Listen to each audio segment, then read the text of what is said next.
also a very practical person, you know, and when you become a manager, you understand that you don't manage your own club, the club that you say is your club forever. And obviously I've been on a different path since I left Chelsea. But to come back in a time where the club have asked me to come and take the role, of course that's the most important thing, but also with a belief that I can come and help the cause in this period to the end of the season. So I'm delighted to get that opportunity, and I want to be, you know, I'm thankful for that, to the people that have decided to give me that opportunity. I'm confident in myself. I have a good understanding of the squad. Of course, I've worked with a lot of them before, but also the training ground, the stadium, the fans, what Chelsea fans want, and I'll do my utmost in this period coming to give them what they want with my own hard work. Have you been told that this is strictly until the end of the season, regardless of what happens on the pitch? No, but I think the role and the explanation of my role speaks for itself and the period that I'm here for. So on that term, I'm not getting anywhere ahead of myself. I want to do the best possible role I can in a way that I can impact the club in the best way in this period, and after that we'll see what happens. Because you'll be aware, obviously, Roberto Di Matteo, when he led the team to Champions League glory, he stayed on. Is that an incentive for you? I don't think it's worth speaking about, you know, past moments. You know, Roberto did an incredible job and stayed on. That's a different part of Chelsea's history, and for me, in simple terms, it won't be my decision as such. So again, I don't want to jump forward to that. And I understand I'm probably going to get asked that question a lot and asked a series of questions. I've got my eyes wide open. I expect those questions. But the important thing for me is to kind of park that to the side and focus on the job in hand for me. And I'm very excited to do that, along with the staff that I will be working with and the players that I will be working with, because I was at the game on Tuesday night. I know there's a lot of talent in this squad, not just the players that played on Tuesday, but generally I'm excited to work with that talent and help them. And that's why I'm here. And the two key areas, I suppose, how do you manage the fact that it is quite a big squad of players, and also maybe the goal scoring problems? Are those two areas in particular and somewhere you can feel you can improve? Well, yeah, I hope so. I mean, it's modern day football has big squads, and I understand that Chelsea might be at the top end of that. I remember being here before, and I had lots of difficult decisions of really good players and good people that you have to tell you're not involved this week. And part of the job is to try and manage that situation and make every player feel included. Maybe in the beginning, going into this with it being a short term, that's a positive thing for me, because everyone can have a clean slate as such right now and show in training and show what they can do and be competitive in training, and a competitive nature that will then cross over to the pitch. That's the good thing about a squad. You push each other, and I'll try and manage that. In terms of the goal scoring, there's no genius answer for a coach to explain to you about scoring goals to a point. You can set up the structure of a team, work to get the team in a dominant area of the pitch a lot, and again we saw that against Liverpool, a lot of good chances. So all I'll be here is to work with repetition on the training ground, to work and speak in terms of speaking to the players. Fortunately, it was one of the parts of my game that was a big part of my game, and that's not me comparing anything, that's just understanding the mindset that it takes to be that aggressive, cold-hearted nature to want to score goals, and I know the players will have that. It's just a case of trying to direct that in the right way. One player you played a key role in, I guess, developing, and he excelled in that time, was Mason Mount. Sorry, what have you made of his situation with the club at the moment? And I wonder how much influence can you have over such situations that could impact on the future of the football club? I don't know enough about it to talk about it, and I think it'd probably be wrong for me to delve into anything other than Mason has always been a fantastic player for me, from my days at Derby, the impact he had there, to when I came back to Chelsea. And it's with absolute pleasure that I've watched him, amongst others that I coached in that period, in terms of, you know, Reece James, people like Tammy Abraham and Tamori and others, if I missed them, to have gone on and either been huge players here or elsewhere. So that's great. But with Mason, I know he's had a few slight injury problems maybe, so I understand that. So the important thing with me to speak to him, find out where he's at. But I know what I get from Mason. So in that terms, I just want to see him perform on the pitch. And of course, we have a good relationship, so we'll talk a lot. I think he's a huge player for Chelsea and has been in his time here. So I look forward to talking to him more. And what's your thought process for for picking a team. Quite a tight turnaround, I guess, for the Wolves team. Yeah, and I've been thinking about it a lot this morning, speaking to people that are going to be helping me to do this job. So I have my idea about where I want to go, and as I say, I watched the team, and credit to Bruno who took the team. I want to say credit to Graham Potter, who I don't know that well, but everything I see about him is a good man and a very good coach, and sometimes maybe for whatever reason things don't align, don't work, whatever. I've been in that situation personally. So there's nothing that I will do that will look backwards other than things that can help us with a view to how we move forward. But I'll obviously have my own ideas. Just finally, can you confirm your coaching staff? I can't at this point, unfortunately. Hey, Liv, PLP. Hi, Frank. Hi. Just firstly, what is the target? It's obviously such a short period of time between now and the end of the season, 2 huge games against Real Madrid coming up. What is the target for you, for this team, for now until the end of the season? I think to attempt to install the highest level of confidence I can with the group, for them to exert and show a level of passion of playing for Chelsea and an urgency and energy in their game. I think those are sort of like principles that I really want to talk to the players about. And in terms of targets, we want to win as many games as we can. It's the simplest answer you're going to get. It's more complicated than that. But at the same time, I think there are big games ahead of us, and every game is hard. Premier League's hard, Champions League, of course, is hard. But we have to have a belief in the players we have in this squad. I've got a huge belief in them from the outside, and I'll tell them that today. And so it's how can we take that in the right direction, and then of course we want to win games. Obviously, when you got let go a couple of years ago through the group stages of the Champions League and didn't get the chance to take them in the knockout stages, so do you feel like now this is your chance to have that experience of managing Chelsea in the knockout stages of the Champions League? Well, it's certainly a chance with the 2 games we have coming up. I'm not naive. Real Madrid is a huge football club with obviously the current Champions League winners, so a fantastic team. So I'm not going to sit here and make all these crazy talk about that, and then what might be in that difficult semi-final that maybe after that and a final, that's far away, and my job is to go step by step. But of course, having played a part and coached in the Champions League here for 2 years, the first year we were here where we got through the group and lost at Bayern Munich, the second year where we got through the group well, and of course I left and the club went on to a fantastic achievement. So those things are sort of in the past for me, but of course I'm excited to be in fighting in that competition again because it's the best.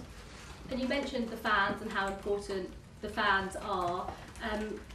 Do you have a message for the Chelsea fans out there? Because I know obviously a lot of them will be very delighted that you're back at the club managing for a second time. So do you have a message for them? Well, I'm very thankful for the ones that are delighted. If there are some that are not delighted, they can know that I will want my utmost to get the team to where I want it to be and give them a team that they're proud of.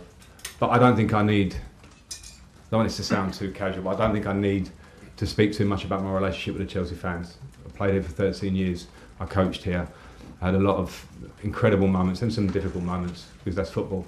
But from the moment I joined this club many years ago, I can't even remember the year almost, they've been a huge support to me, and I'm forever thankful for that. So if I can be here, if I can help this club, and we can come together and we can fill those days at Stamford Bridge and nights at Stamford Bridge and feel an energy in this period of the season, then that's what I'm here to try and do.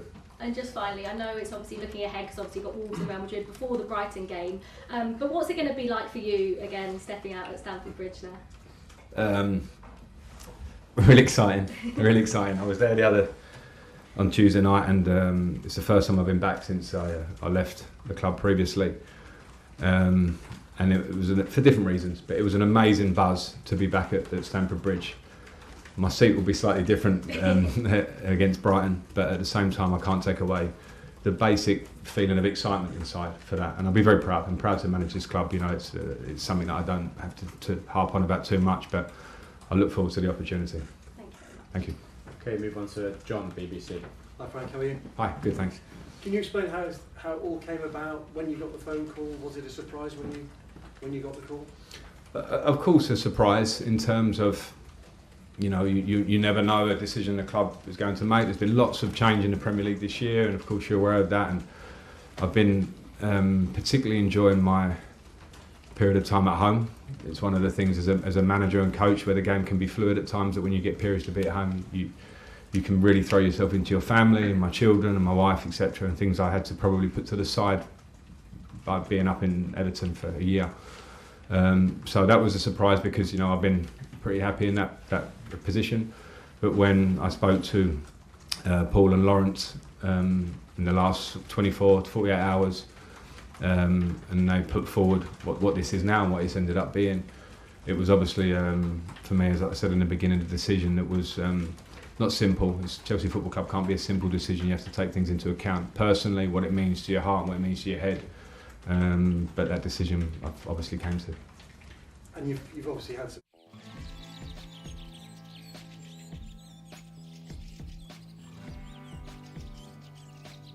Hello, hello, hello. Anybody home?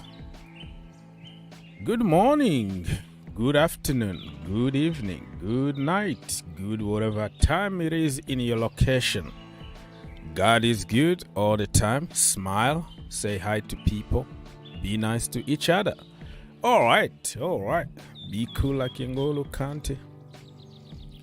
So people, we are here for the people. So the people need to call. The link been provided for everybody to call. This is the link here. Click that and then join me, so we can comment on some topics here. Super Frankie, first training session, as you can tell here. Having good time. Back to it already at Cobham. His last chance to impress people and restore his dignity. You can tell here. Ruben having good time. Mikhailo Modric and Raheem Sterling really ready to kick and to kill for Frank Lampard.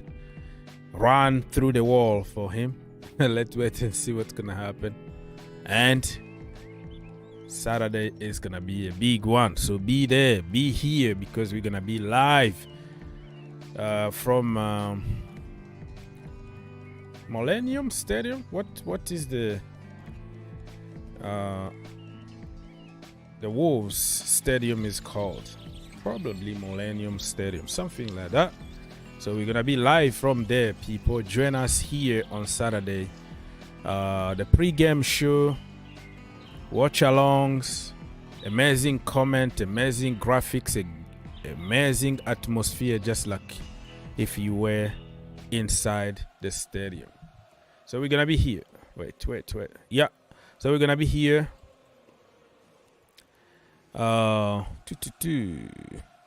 Yeah. So you can join us. You can join us Saturday. A little bit different than other watch-alongs if you look at it. So you have to give it a chance and come join us.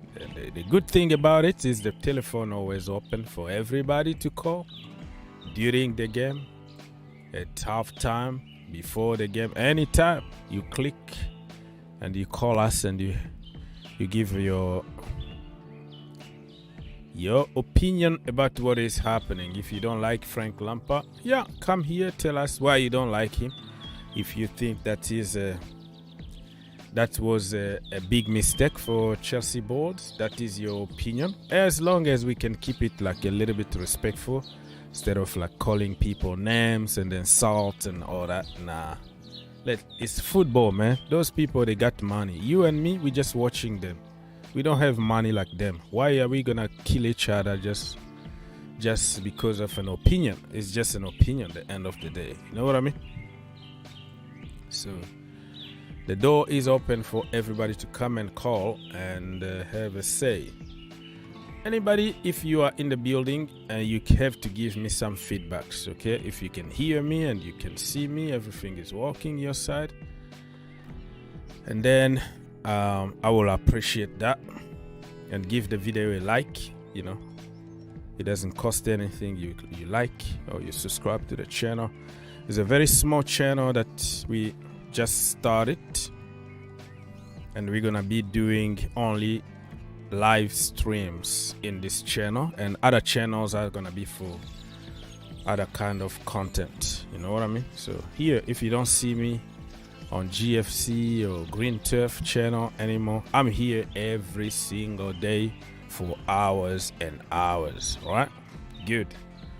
So as you can tell here, Super Frankie is back at work.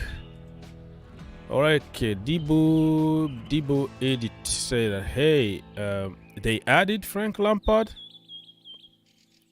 Well, I don't know where you're coming from, my friend, but this has been going on for the last couple of days. It was speculations, and yesterday was kind of pre-official, and today was like official announcement, press conference, and everything. So I don't know. Were you under a big rock, or were you somewhere fishing and you forget about internet or something? But yeah, you've missed a lot. You've missed a lot, so you have to catch up and follow us here, and we're gonna give you the latest news always. But nice to see you back, and tell us how was your trip and stuff like that. All right, so this is what is happening. I wish they can show some videos today.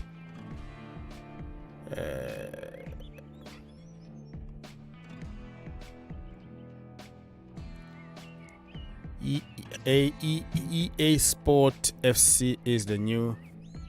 Yeah, that we're gonna talk about. That is just commercial. That's nothing to do with what we do today. So yeah, Super Frankie, as you can tell here, he's back again in the building, and he's gonna start doing his thing.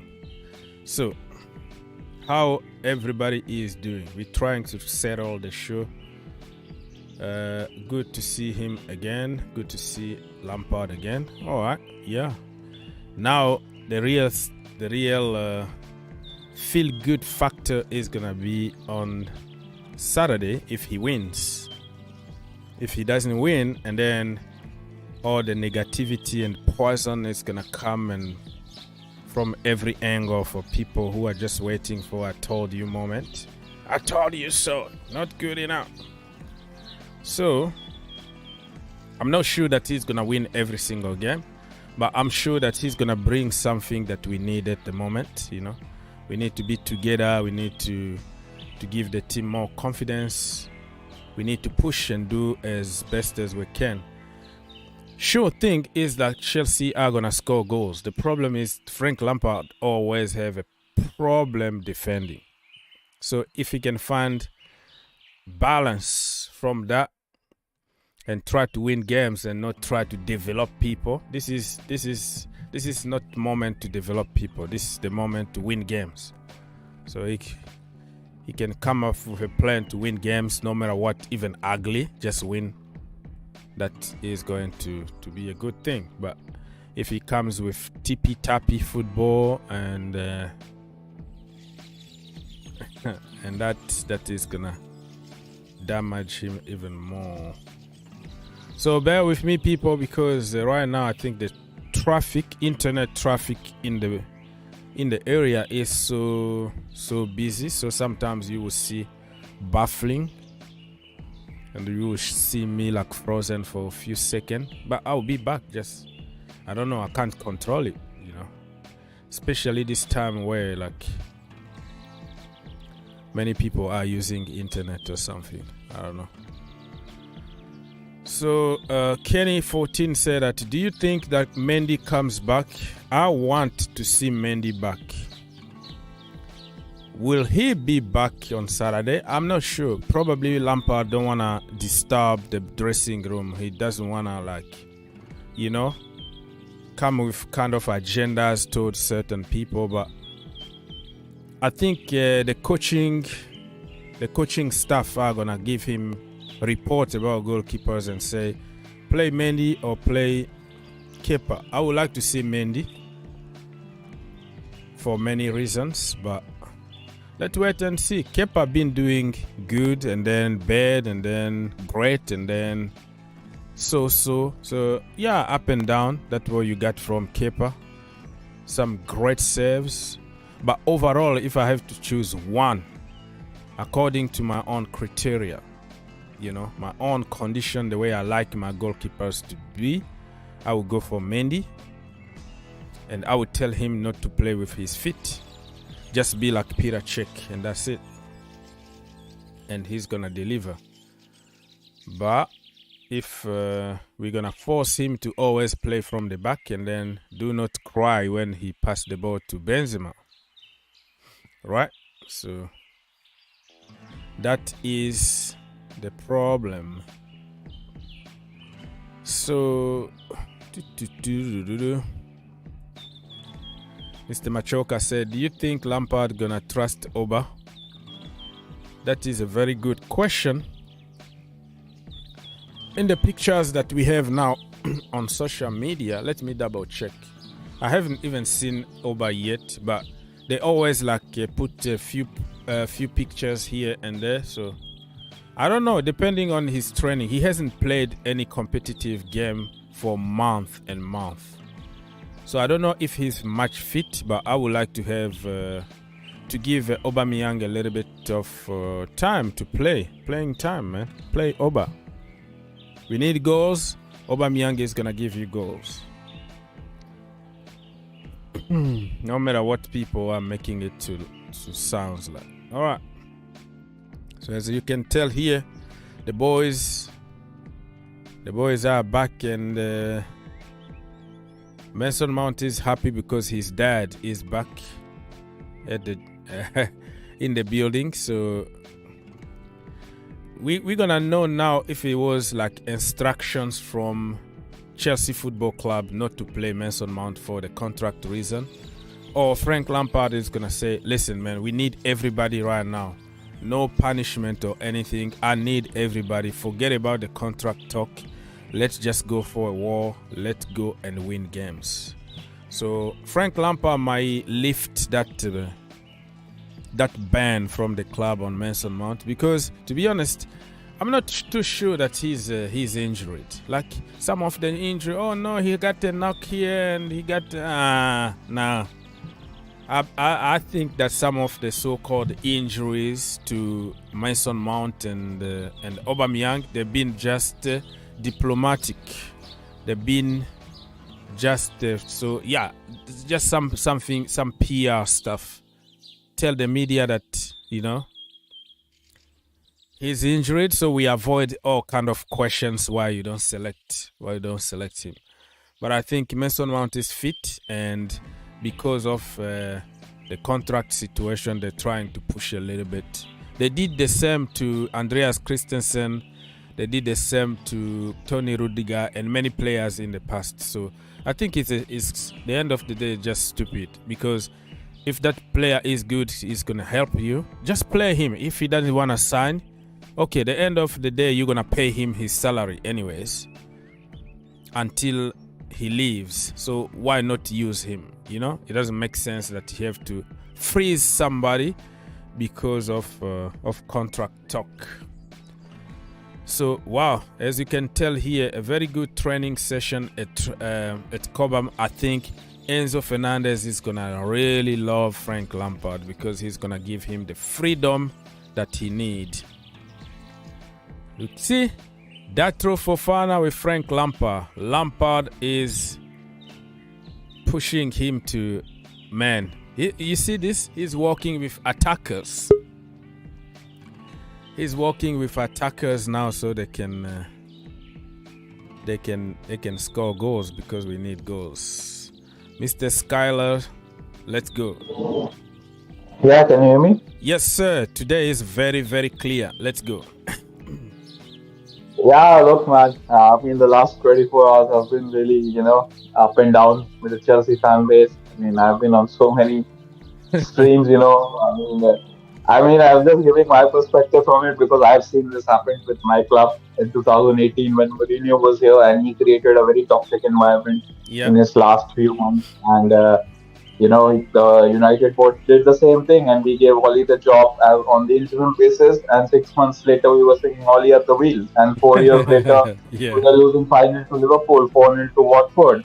Yeah. And, we lost the FA Cup to you guys. We lost the Europa League final to Villarreal. So, look, this is a different situation with Lampard. He is not going to be here after the 11 games which you are going to be playing. I looked at the Premier League table. I think the maximum points you can get if you win all your games is 66. And United, who are on fourth position at the moment. Mm. We are on 56, I think, 54. Oh, So wow. let's be honest, we're not getting Champions League. I think we can rule that out. And I've not even gone the fixtures yet. We are going to be playing Brighton at home. You're going to be playing Arsenal away, City at City home, and Newcastle away as well. So it's not an easy end to the season. And obviously, we have Real Madrid in between. Yeah. So look, I mean, what Lampard can do, I was just, listening to you. I think what he's going to do is, improve the mood around the camp. I think that's what he's going to do because obviously he's a big name. He's a big name in the world of football, not in the world of management, but in the, he's a big player, and the players are going to respect him. And with that, they might not play for him, they might not, there won't be any tactics, but at least, he's not going to be coming out in the press conference and say, the boys gave everything, like what was the game. Yeah. And you expect more from Lampard because Lampard is, he's kind of a posh upbringing. He's led from a private school. He has done media and his whole football. His whole family is in football. So yeah, that's the positive of bringing Lampard. And obviously, he's a legend for you guys. And I can understand, when Oli was here, it was very hard slating him because what he's done for the club. So yeah man, I think look, one more point. I think it is a win-win situation for him because if he does well, it improves his portfolio, and if he fails, then he can always say that I was just there for 11 games. What do you expect? Good for him, man. That is a good thing. That's what I want to see from him. No matter what's gonna happen, even if he wins the Champions League, I don't want him. I just want somebody else. He rebuilt his career again. He's in the shopping window. People will want to sign him. And we say goodbye in good term this time because the last time it was like he was sacked, and then this time after the season say goodbye in a good term, and then we keep that respect to him. Let's wait and see what's gonna happen. But now the atmosphere in the dressing room is changing. New voice, a lot of respect, energy, hard work. At least. Is Aubameyang back? Huh? Aubameyang, is he back? Sorry, my camera just went down. Sorry, people, my camera is giving me trouble. Falling all over the place. Let me fix it. Yeah, we are back again. I don't know, a lot of cords here all over the place. Aubameyang, I don't see him in training in the pictures that they show us here, so I don't know what's going on with Aubameyang or Chelsea board decided not to play him at all for some reason. I don't know. Or probably he costs more money when he plays games and they say we don't need him, so don't play him or something, because I don't understand. I don't get it. The pictures that we are getting so far, I don't see Oba. So I want to give him a chance. I don't care what he said. I don't care what crime he committed. Right now we need everybody. And Aubameyang, I don't think he's gonna do worse than Kai Havertz and that guy, the Joao Felix. So I don't know, but I don't see him so far.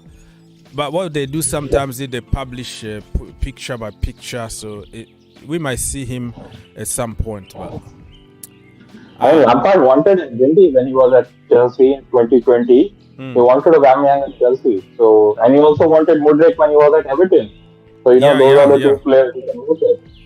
Yeah, so, I saw him having a very good discussion. Oh, yeah, that is Aubameyang, but is his back?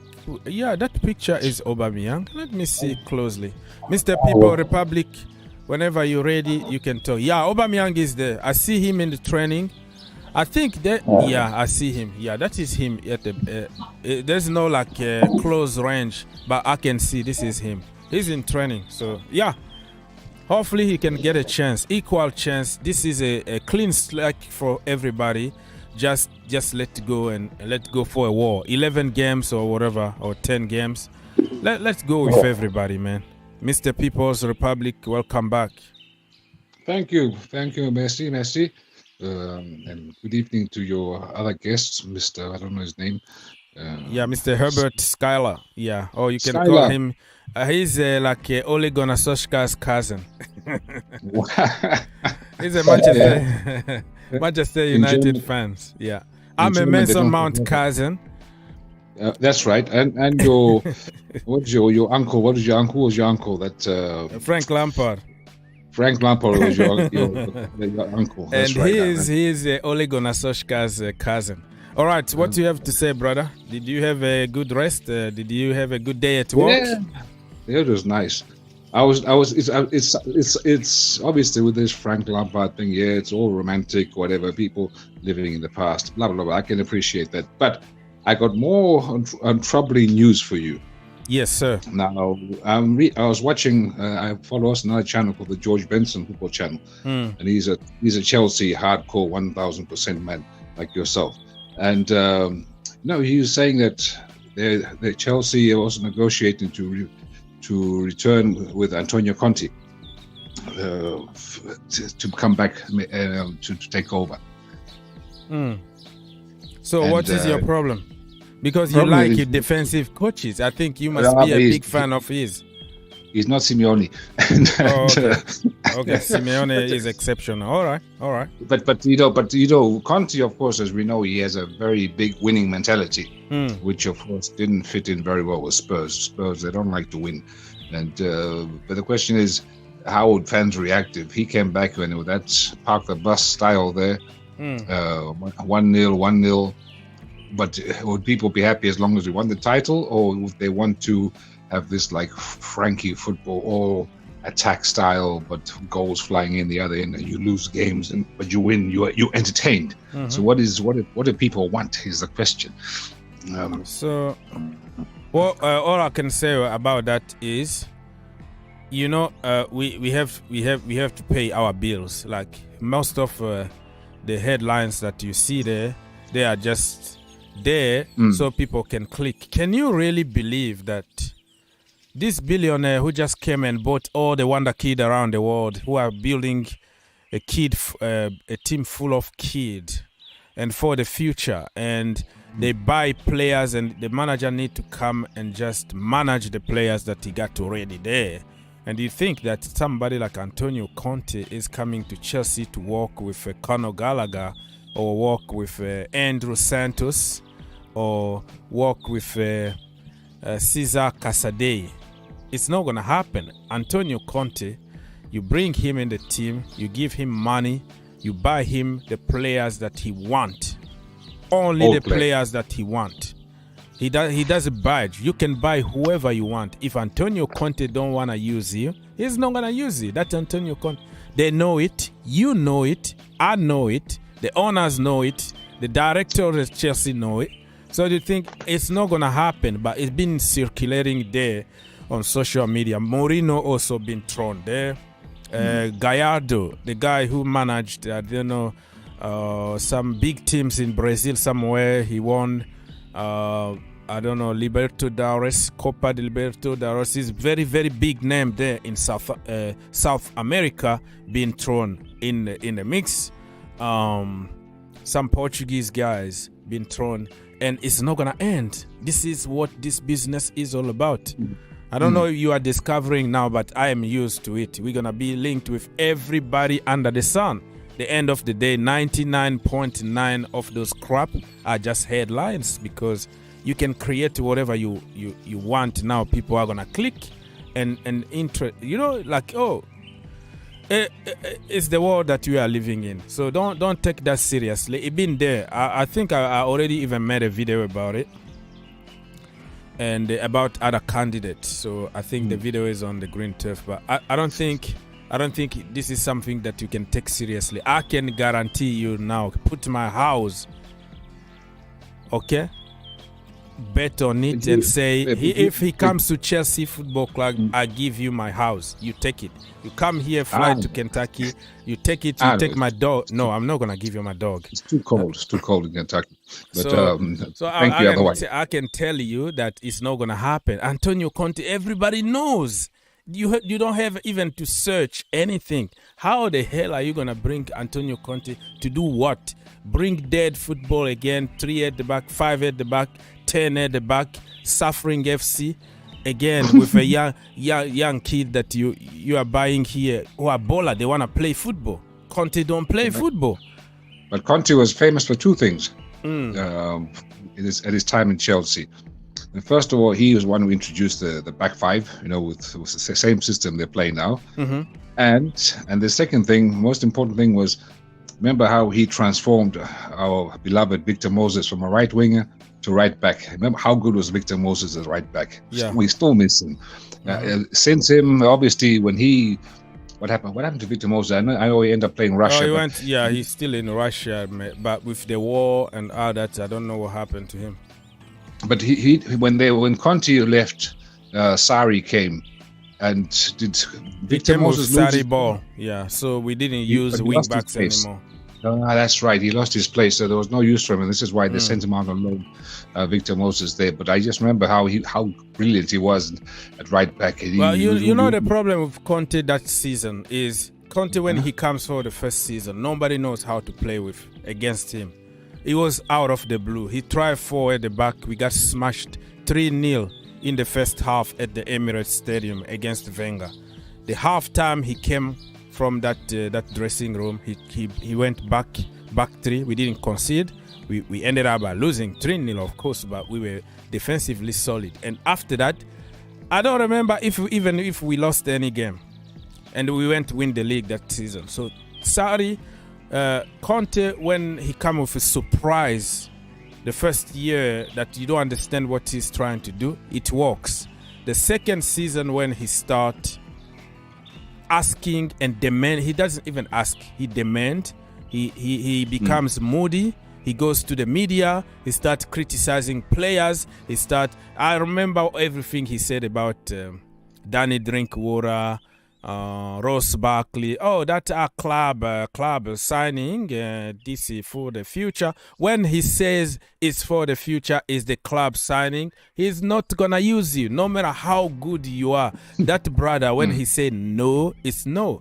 We saw it even at Spurs. They bought some very, very good youngsters here and there, Jed Spence and all that. They ended up by sending them all on loan because Kante, when he said, yeah, it's for the club, that's it. I know him.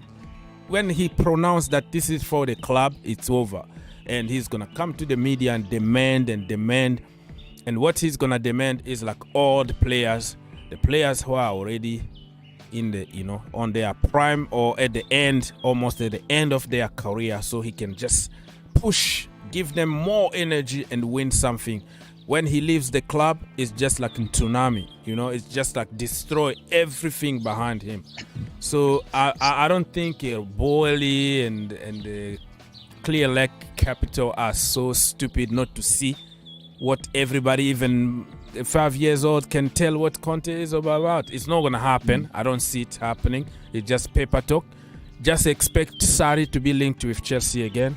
Expect except Xavi, Alonso, everybody. We've been even linked with Xavi Alonso, the former Liverpool player and Real Madrid. We're gonna be linked with everybody, bro. Don't pay too much attention to that. Those are paperwork. I don't think that. And also, it's giving me topics to make videos, right? So it's all good. It's a win-win. It's a win-win situation, bro. Yeah. So you got nothing to complain about. You have nothing to complain about. I don't complain. Keep popping. Even I know that it's fake, but I have to talk about it because it's trending. But that's just journalists speculating because, of course, when he left, for that same reason, Abramovich wouldn't give him money to spend because he demanded, I don't know how many new players. He wanted that Italian centre back. What the hell was his name? One who played that tough guy. He plays for Juventus. Bonucci.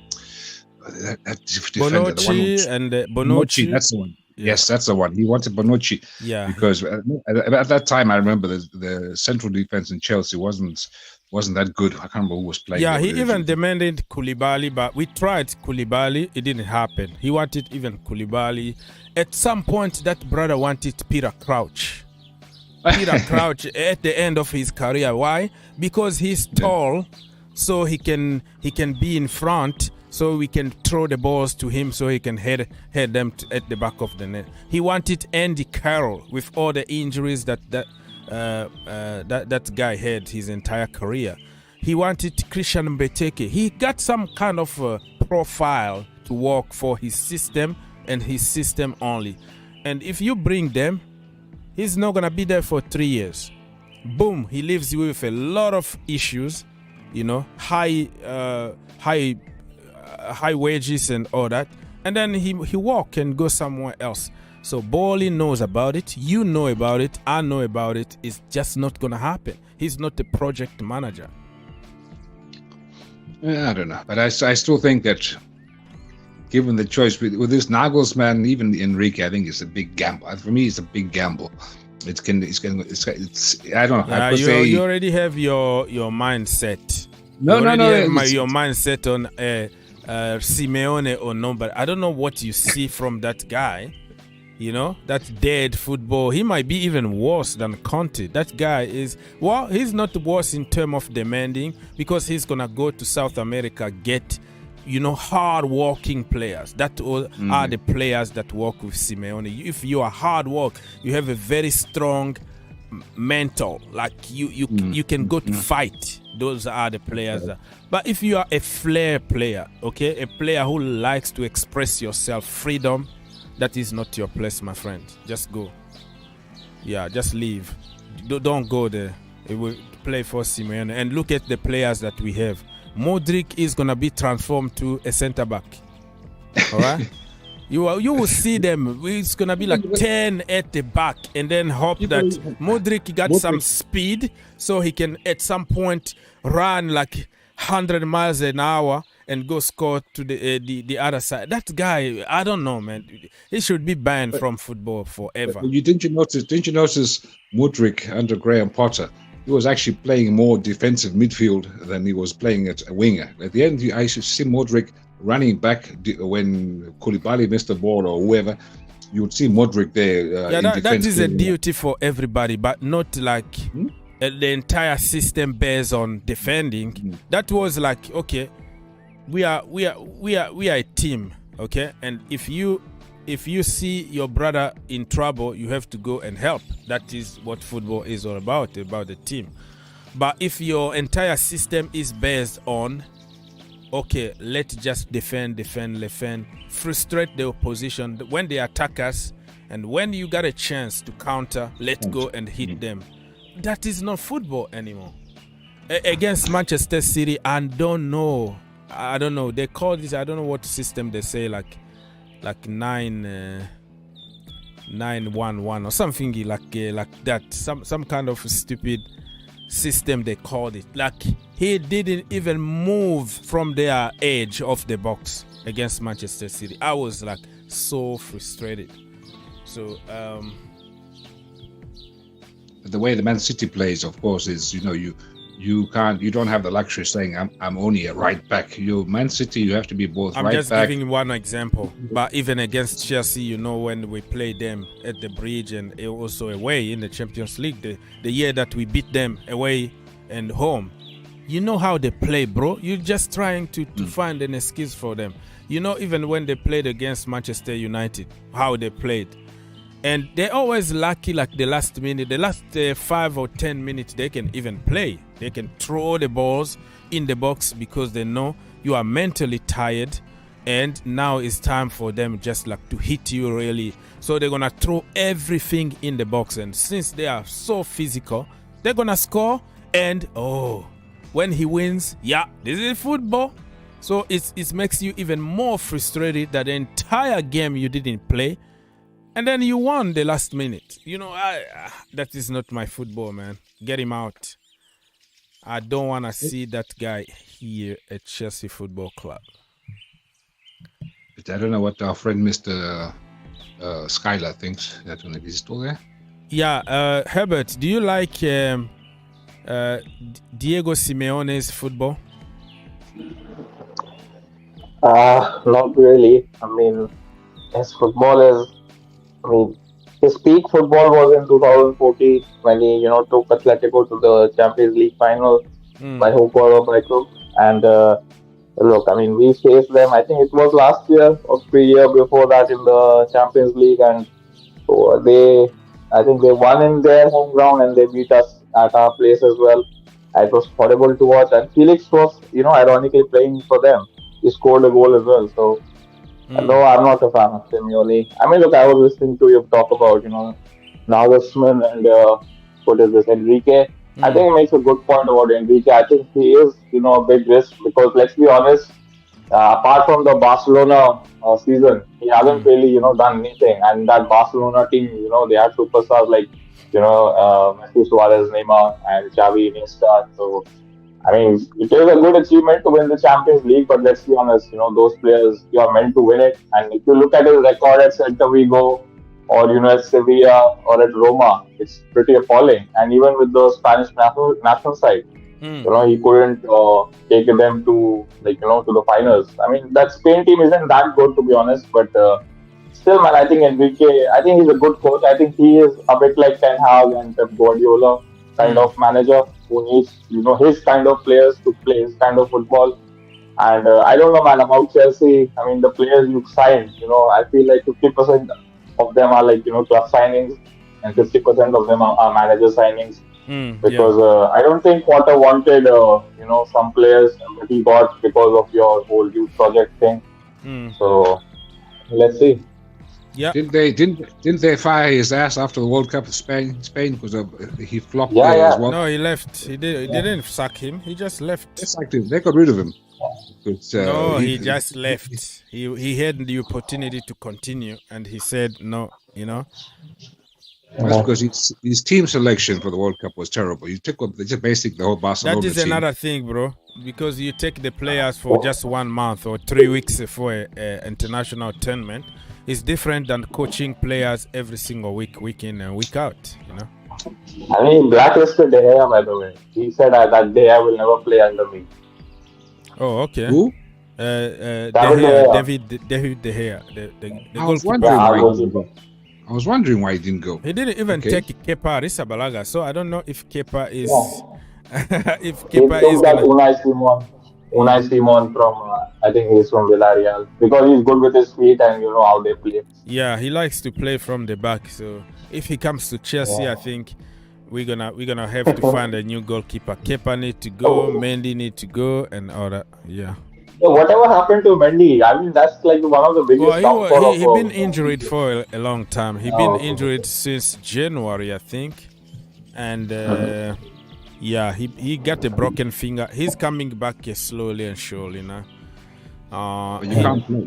You chose him in your team earlier today to play, but you can't just a guy who just hasn't really fully recovered. You can't just play. Well, he's a goalkeeper, so he's been training now for almost 2 weeks. So you have to play him. He's not like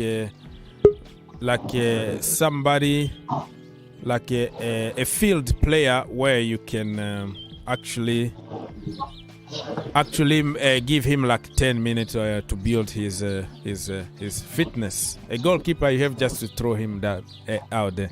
I would like to really play him on Saturday against Wolves. That is just my opinion. Mr. Jean-Paul, comment tu vas? Bien, merci. Et toi? Ouais, on est ici. Hein? Super Frankie is back. So, what is your reaction about Super Frankie? Are you okay with that, or you think that the team made a mistake by taking him back? So for me, like I said, I'm okay because he's a son of the Blues, son of London is Blue, and he knows our character and he accepts the job because he always know where is the mistake he did before maybe, and he always watch the game every time the way the new talent young kids comes in, and then he watch also the game. The way Frank Lampard did. First of all, I like him because in the dressing room, even Frank Leboeuf did, and he said last week, Frank Leboeuf say Frank Lampard, John Terry did a drug, but especially Lampard and John Terry, they have like the thought and they have like a leadership word to use in the dressing room. Yeah.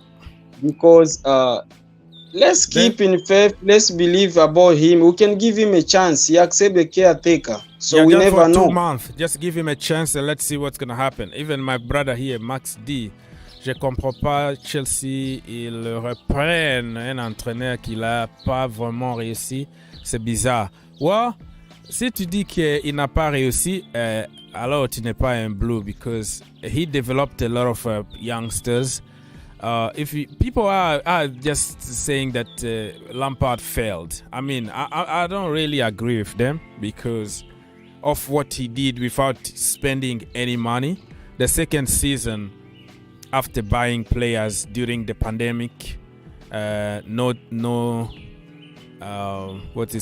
preseason, no nothing. People staying home, empty stadium, and then a lot of injuries during December. I mean, he was rushed. Like until November, people were talking about Frank Lampard getting a new contract because we went in a run like 8-10 games unbeaten. Everybody was like super Frankie. And then December came. They called the C-19 virus and the injuries. The December slump is just like a Chelsea thing. When it comes to December, we got the worst injuries ever and we start going down. In January, he was sacked. So I don't agree with people's narrative. If you use context and you look past the fact that he's a Chelsea through and through and he's English, and you give him another name and you put him French or let's say German, people are going to use context and they're going to give him the benefit of the doubt. Just take his name away, take his passport away, put him from another country, the narrative is going to change. So I don't agree with people who say he failed because he produced something that many people refuse even to join us because we didn't have transfer window. So that is your opinion, my friend, Mr. Max. Je ne sais pas s'il a échoué, il n'a pas échoué. Depend on how you see it. So this is another guy from the hometown here. He told me that his hometown is just like exactly where I used to live. So this is another French guy that's come to support the channel here. Yeah, let's go, Jean-Paul. Yeah, so let's see, like Todd Boehly just take a club and he don't know football, like I mean 100%, he doesn't know, but we learn, everybody, human beings learn from their mistake. Mm-hmm. And then the way I see Todd Boehly and those like the board thinking like we're gonna sit down, bring back the whole idea, the legend of the club. The way I see, maybe we never know, between Jose Mourinho or Antonio Conte, between those two guys, maybe one or Frank Lampard, between those three, I'm gonna add Lampard. We're gonna have like to be a coach manager because you think after this period of Frank Lampard, he might take Jose Mourinho back or Antonio Conte. Yeah, between Frank Lampard, Jose Mourinho, and Antonio Conte.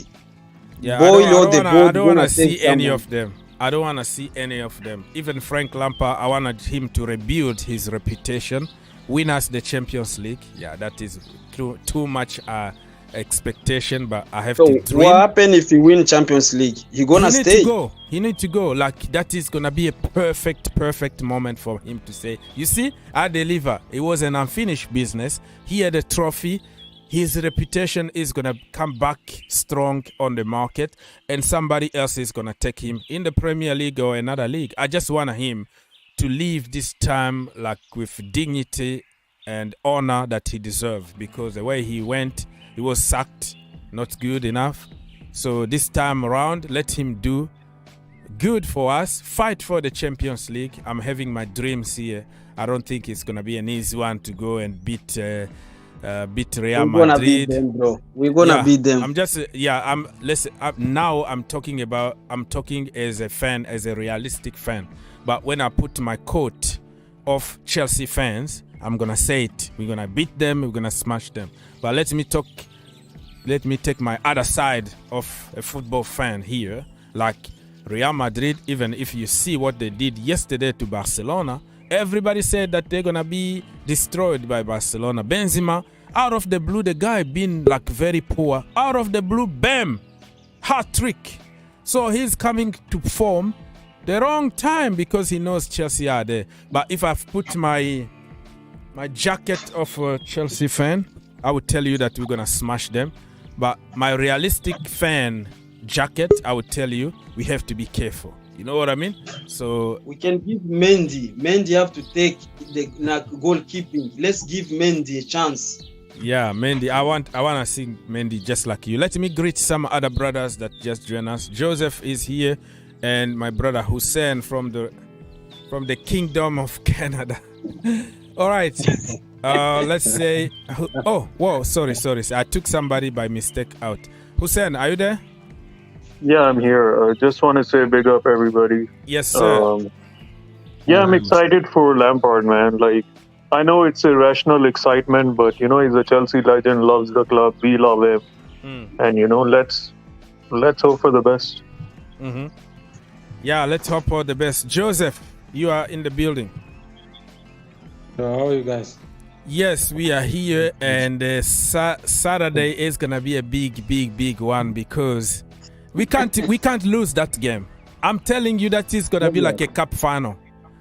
Like no matter what, we can't lose against Wolves.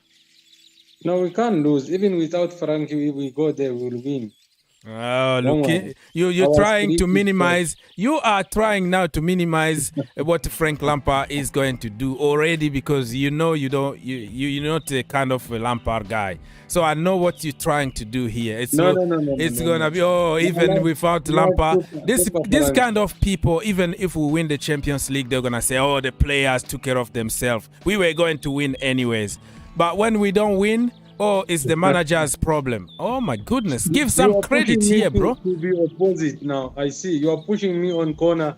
Okay. To argue on Frank Lampard. I don't, my friend. You remember first, before even nobody think, I say, if they bring Caretaker, they must bring Frank Lampard or John Terry is better. They will push until the season finish. That I told you. Remember that, if you remember. Before even nobody talked. I just remember that you have some kind of agenda against certain players. Yeah. No. I always think that you don't like really academy and those English people. No. You're one of those people. Okay, yeah. All right, what do you have to say today, bro? Yeah, this guy now, Super Frankie is back and he bring all the spirit from Stamford Bridge now, young players back, and David, or who is that boy name, is not easy for me. He's back now training. Even Aubameyang will be back. So everybody will be together. Now I think Thiago Silva or Azpilicueta will be assistant manager for him. And they will push season hard. Azpilicueta, did you say? Yeah, one of them, they will be assistants. I'm just telling, there's no news. But there will be one of them, there will be assistants for him to help. Absolutely.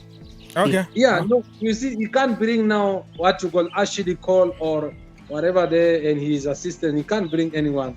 Those ones, they will be his assistant and helping him. And, the season, I think, will finish strong. Okay. All right. We will do that. I see all the speed is back now, my friend. This guy will push. I hope even the next season, this guy will continue. No, I don't want him to continue. Listen, with all the respect. Don't say that. Don't say. You just write Super Frankie cousin. You just write there. Listen, that's why I want him to leave with some dignity. You remember, the first loss is going to be a problem. You're going to change your mind here and come criticize him and ask for him to leave. I don't want him to go through that. If he wins that big trophy, it's going to be a perfect time for him to leave and go find another job somewhere so we can keep that legendary status intact at Chelsea Football Club. Mr. Hussein, we're going to come back to you. I'm going to come back to you. On that thing. I was worried only one thing. Eh? Yes. What? If Super Frankie, he pushed it until Champions League, the last stage, or winning, the fun will be divided there. And owners also, they will be like, we must hire this guy until maybe 2 years, 1 year. You know that he's my cousin, right? I'm going to call him and say, Super Frankie, this is the time for you to leave. It's time to go. You have to leave. If they give him beyond next season, Yeah. And if he fell there, no. You know what happened to Di Matteo? You know, the long term, don't walk that. You know, you get your trophy, you live as a legend. Just go. Yeah. Let me go around. It depends on how we beat them. Like if we park the bus and be lucky, then I think the owners will not consider him. But let's say we destroy Real Madrid and then we destroy the team in the final. Then he has to have a look as a permanent manager.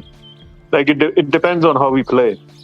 All right. Yeah, that is true. And you guys, what happened about Mikel Arteta and Arsenal? Arteta is the legend of the club. Let's pray. Let's give Frank Lampard the whole utility tools. Man, he can manage our club. Chelsea, man. He's a legend. Like, the mentality at Arsenal is different than at Chelsea. Chelsea are quick fix. They forget too quickly. And I'm telling you right now, there are so many people waiting only for him to fail. The first loss is gonna be, I told you so. You see this, you see that. So for me, my friend, live on high. And I'm not talking about high for smoking something. I'm talking about you being on top of the world and live like people want you, but you are, and now I'm gone. That is the right moment to leave. But let's wait and see. Let's just beat Wolves. We haven't even beat anybody yet, and you are making plan about next season already. What's wrong with you?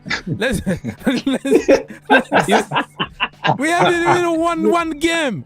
Not even one game won. Let's use Aubameyang. Lampard is, I'm sure, he's gonna use Aubameyang. Kai Havertz must stay on the bench. Yeah. No, he will not stay.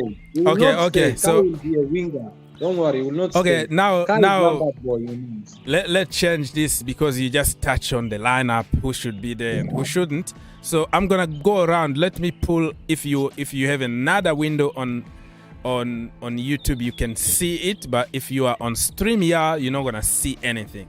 All right, like all my guests on StreamYard, you're not gonna see it, but you can talk, we can hear. So I'm gonna pull now the lineup here on the screen somewhere, so people can tell me exactly what they think about. Let me just all right, just give me a few more seconds to get this done. All right, so we're gonna go around and start by People's Republic. Oh, why me? Oh. No, start the other ones. You're gonna be last then. Let's go by Hussein. Okay, Hussein, my brother, what is gonna be your formation? You want Frank Lampard to change, go 4 at the back, or you want us to continue with 3 at the back? And I want 4 at the back because we are playing Wolves and they cannot score a goal themselves. Going 3 at the back would invite pressure. That is a bad combination. When a team don't score and they play against Chelsea Football Club, you know what happens. Exactly. They're going to score 3 goals. Believe me. 3 at the back is like conceding. Like it's Wolves, just put them under pressure. All right, so let's go. Your goalkeeper is going to be? Kepa. Okay. Kepa Abragadabra. Let me find him somewhere. I know you are a Kepa hater. You know? All right. I don't hate people. Don't say that. I just have my preference. You know, it's like you like a certain color. I like blue. That's the way it is. Kepa is not my favorite. I respect him. You make his arm like short like this. Sometimes you make another. Yeah, he's short like me. He got short hands. That okay. Let's go. Your back 4, Mr. Hussein. So, Reece James, Badiashile, Fofana, and Chilwell. No Koulibaly, right? Let me go slowly here. So Badiashile, Wesley Fofana, Reece James, and Ben Chilwell. Okay. All right. I hope Badiashile gets into the team, and he's such a good player. I don't know why Potter wasn't playing him. All right, let's go. 4-3-3, you meant? 4-2-3-1. Okay, 4-2-3-1. Your pivot? Conte and Enzo. N'Golo Kante and Enzo Fernandez. Mr. Kova is out. All right. Let's go. 3 behind the striker. Let's go. So it's Mudryk on the left, Mount in the middle, On the right, I would play Sterling. You know that people are gonna attack you for even saying Mount, right? Yeah. Modric. No, actually, like I would actually, I changed that. I would play Felix in the middle. Who? You see, you made him scared. You made him scared. Why? I shouldn't even say anything. Sorry about that. I don't want to intervene and like influence your decision. I'm not gonna say anything anymore. So let's restart what you said. Modric from the left-hand side. Felix in the middle and Sterling on the right side. Felix and who from the Sterling? Raheem Sterling. Sterling, yeah. All right, Sterling from here, and the lone striker is gonna be. I want to put Dotro Fofana, but I think he hasn't played in a while, and he would be better to come off the bench. So I would reluctantly play Havertz. Okay. Kai Havertz. Yeah. All right. And Dotro Fofana off the bench. Dotro from the bench in the second half, right? Yeah. Let's go and attack Wolves, man. No need to like play three at the back and be defensive. Just go and attack. Go all out. Okay. Okay. That is understandable. All right. All right. Let me fix something on the stream. Okay, people, you can still call us, Mr. Wafula. I will take your call at some point. Just be there, my friend. I can see you. I will take you at some point. Okay, so what is your score prediction here with your lineup? We will win 3-0. 3-0 Chelsea Football Club. Who's going to score? Yeah. It's start of a new era, and it's going to be beautiful. It's going to be beautiful football, tiki-taka. We smash them 3-0 away. All right, so who's going to score? Who is your goal scorer? So it's going to be Enzo getting his first goal, Sterling, and Fofana off the bench. Okay. Yeah, Dotro Fofana to score, Sterling to score, and Enzo Fernandez with a golazo, top corner, bam. All right. New manager bounce, man. New manager bounce is going to work for us. All right, Mr. Joseph, your turn now. Your formation and starting 11. I'm not going to influence you or anything. Go yourself. Joseph, we can't hear you, bro. I never hear his midfield. Who? Yeah. You can't hear me. Yeah, now we can hear you. Go. I didn't hear that guy. I forget his name. It's Hussein, the midfielder. Oh, Hussein. The midfielder, he said Kante and Enzo. So let me repeat what he said. He said Kepa Abragadabra in goal. Back Abragadabra. Arisa Balaga. Okay. We have Chile, Badiashile. We have Fofana, Wesley. And then we have Reece James. So back four. Midfield, he said it's going to be N'Golo Kante, Enzo Fernandez. And three behind the striker is going to be Modric, if I'm not mistaken. And from the middle, he goes with this guy here, Felix. And from the right-hand side, we have Raheem Sterling. And the lone striker is going to be Kai Havertz. And Joseph, you are struggling with your connection because it's telling me here that you have connection issues. So we're going to come back to you. And let's go to Jean-Paul. If you are there or you're not cooking. Yes, I'm here. Yes, I can see you. All right, so what is your formation and your starting 11? My formation is 4-2-3-1. Yeah, just like Hussein. Okay, in goal. So in goal, Mendy. Okay, Mendy instead of Kepa. All right, back four. So back four. On the left side, I got Chile. Okay. I have Badiashile. All right. I have Fofana. Mm-hmm. I got Reece James. Reece James. Okay. Midfield. On the midfield. Middle, I have N'Golo Kante. Yeah, N'Golo Kante. I have Enzo Fernandez. Yeah, Enzo Fernandez. Can you really take this guy off? No, unless if you wanna just rest him. But he's gonna be the first name in the in that starting 11. Yeah, let's go. So on the three on front for N'Golo and Zong. So I have Modric on the left. Okay. On the mirror, I have number 10, let's say that. I have Felix. Yeah. I have Madueke. Oh, Madueke instead of Sterling. All right. Where is So Noni? then, yeah. Number 9, I have Aubameyang. Aubameyang. I don't even know if I have him in the system. That tells you that I don't even know if he exists. Yeah, I can find him somewhere here. So Aubameyang is number 9 instead of Kai Havertz. Okay. I see. So my brothers, I'm gonna cook. I just came from work right now. So. All right. Yeah, I told you to have get a girlfriend. You always cook all the time. All right. Okay. I will see you next time, buddy. Have a good day, everybody. You have to come to Kentucky because you can just stop and one of the Kentucky Fried Chicken and get something to eat instead of cooking all the time. What's wrong with you? Bon appetit. All right, he's gone. Okay. Let him cook. Now, Mr. People's Republic, you avoided this for a long time. It's your turn. You are in the hot seat now. Tell us your strategy. I'm in the hot seat, and I've been thinking long and hard about this one. Yes, sir. And, let's go. Now, for me, the most important game is not Wolves. The most important game is Real Madrid. So, I'm going to rest players. Okay. Because I don't want any injuries. So, this is going to be a very, very changed lineup. Okay. Obviously, in goal, definitely. Kepa, you calling Kepa something. I don't know the other name. Kepa Arrizabalaga. Abracadabra is like a magic word, like you are so awesome. Abracadabra is just like a magic. It's not. Okay. I'm not disrespecting him or something. It just because he's magic. Sometimes he will pull something out of the world. Like very good saves, but let's go. Now here it gets very interesting. At left back. Because when we bought him, he was actually What is your formation? You go 3 at the back? Okay. No, well, probably. I'm going to play Badiashile is not playing in the Champions League. He's on.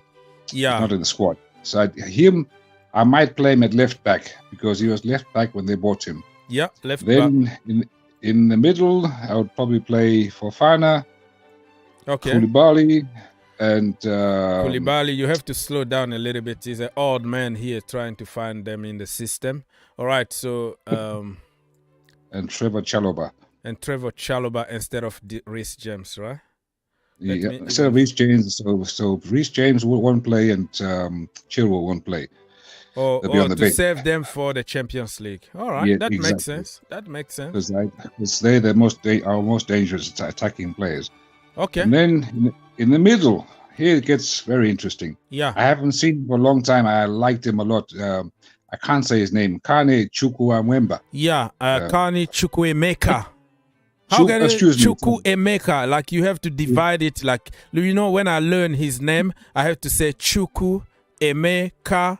Like you have to learn. You have to practice slowly and surely. You're gonna get it. Chukwuemeka. That means God has done it again.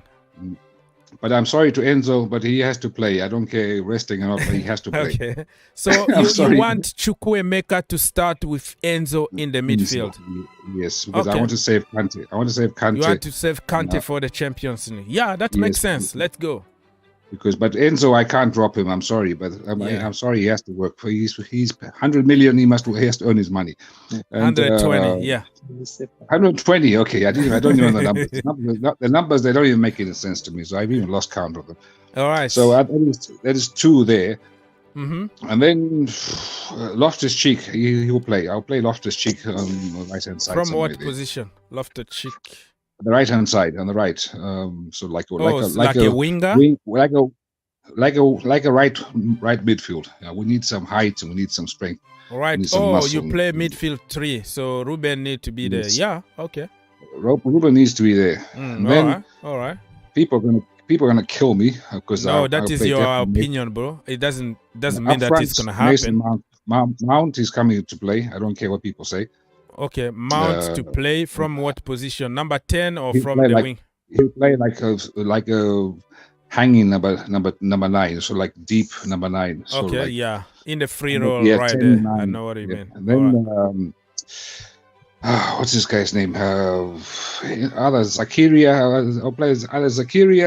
Zakaria is a midfield, and you already packed your midfield already. Zakaria. Him or what's the other guy they one we bought from? Noni Madueke, and we have Mikhail Modric. Madueke. These names are so difficult for me. Madueke and Modric. At the right, at the front, and then the left, Modric. Or Sterling, one of those two. I'll say Sterling.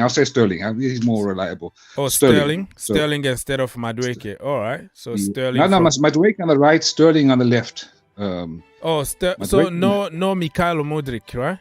No, Mikhailo Modric will be on the bench.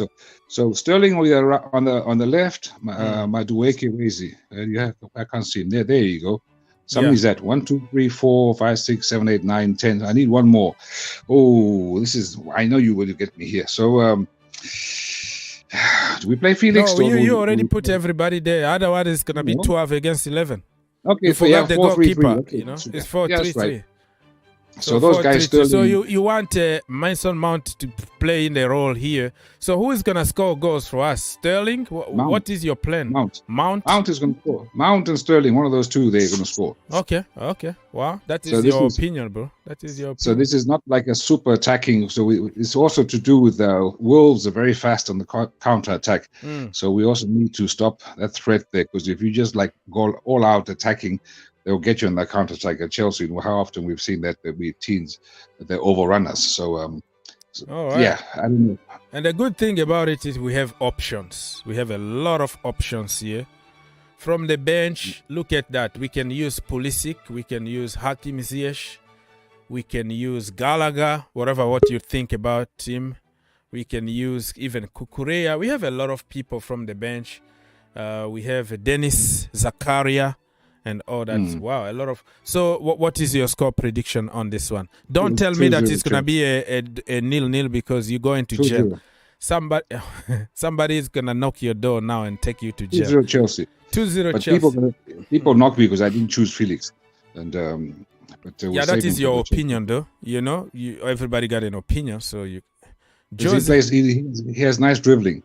See. Yeah, he can dribble and he can do the crossbar challenge.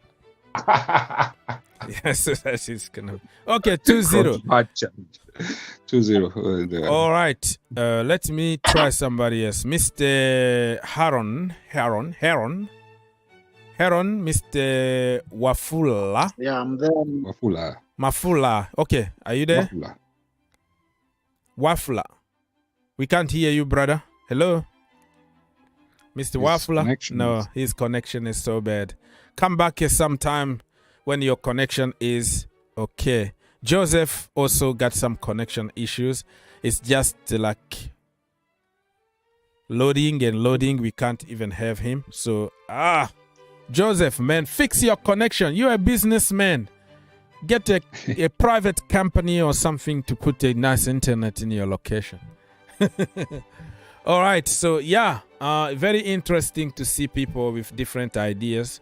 I think Kepa, the majority of people said it was Kepa in goal, but for me, I will go with Mendy. But let's see what Super Frankie is going to decide, people. So join us. On Saturday, we're going to be live here. Watch along, call-in show, all the good stuff. Don't forget to like, subscribe, and share. The channel is for the people. Call us. You see this link here. You can call us. All right, Mr. Hussein, what else you have in your locker? What we should discuss now? Go, man. Hussein, probably he's praying at the moment. Oh, sorry. I was busy. Oh, okay. Working. No problem. I was asking you, do you have any topic that you want to discuss or any question? No, I was just here to chat, and I don't have anything right now. Just excited for the game. Like we've been linked with Mourinho or Antonio Conte. Mourinho, yeah. Antonio Conte, Gallardo. Listen, man, I know Mourinho is like, if you're a sane person, you wouldn't hire Mourinho, but every good story starts with the protagonist putting his heart over his head. So sometimes you have to make emotional decisions, and they are successful. They make beautiful stories. Bring back Mourinho for the third time. He's going to win us the Premier League. I'm telling you. Absolutely. Conte, absolutely not. But Mourinho, I'm all for it. You're all for okay. I'll tell you why Mourinho won't win it for the third time. Because Why not? For the simple reason that our friend, the moderator, talked about this before. The nature of football has changed.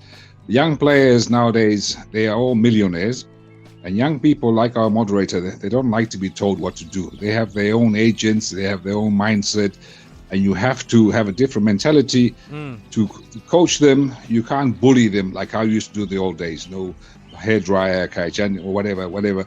Yeah, and Mourinho, he's out of his mindset is not suited to these sort of young people from today. Maybe when he first came, it was like old school mentality.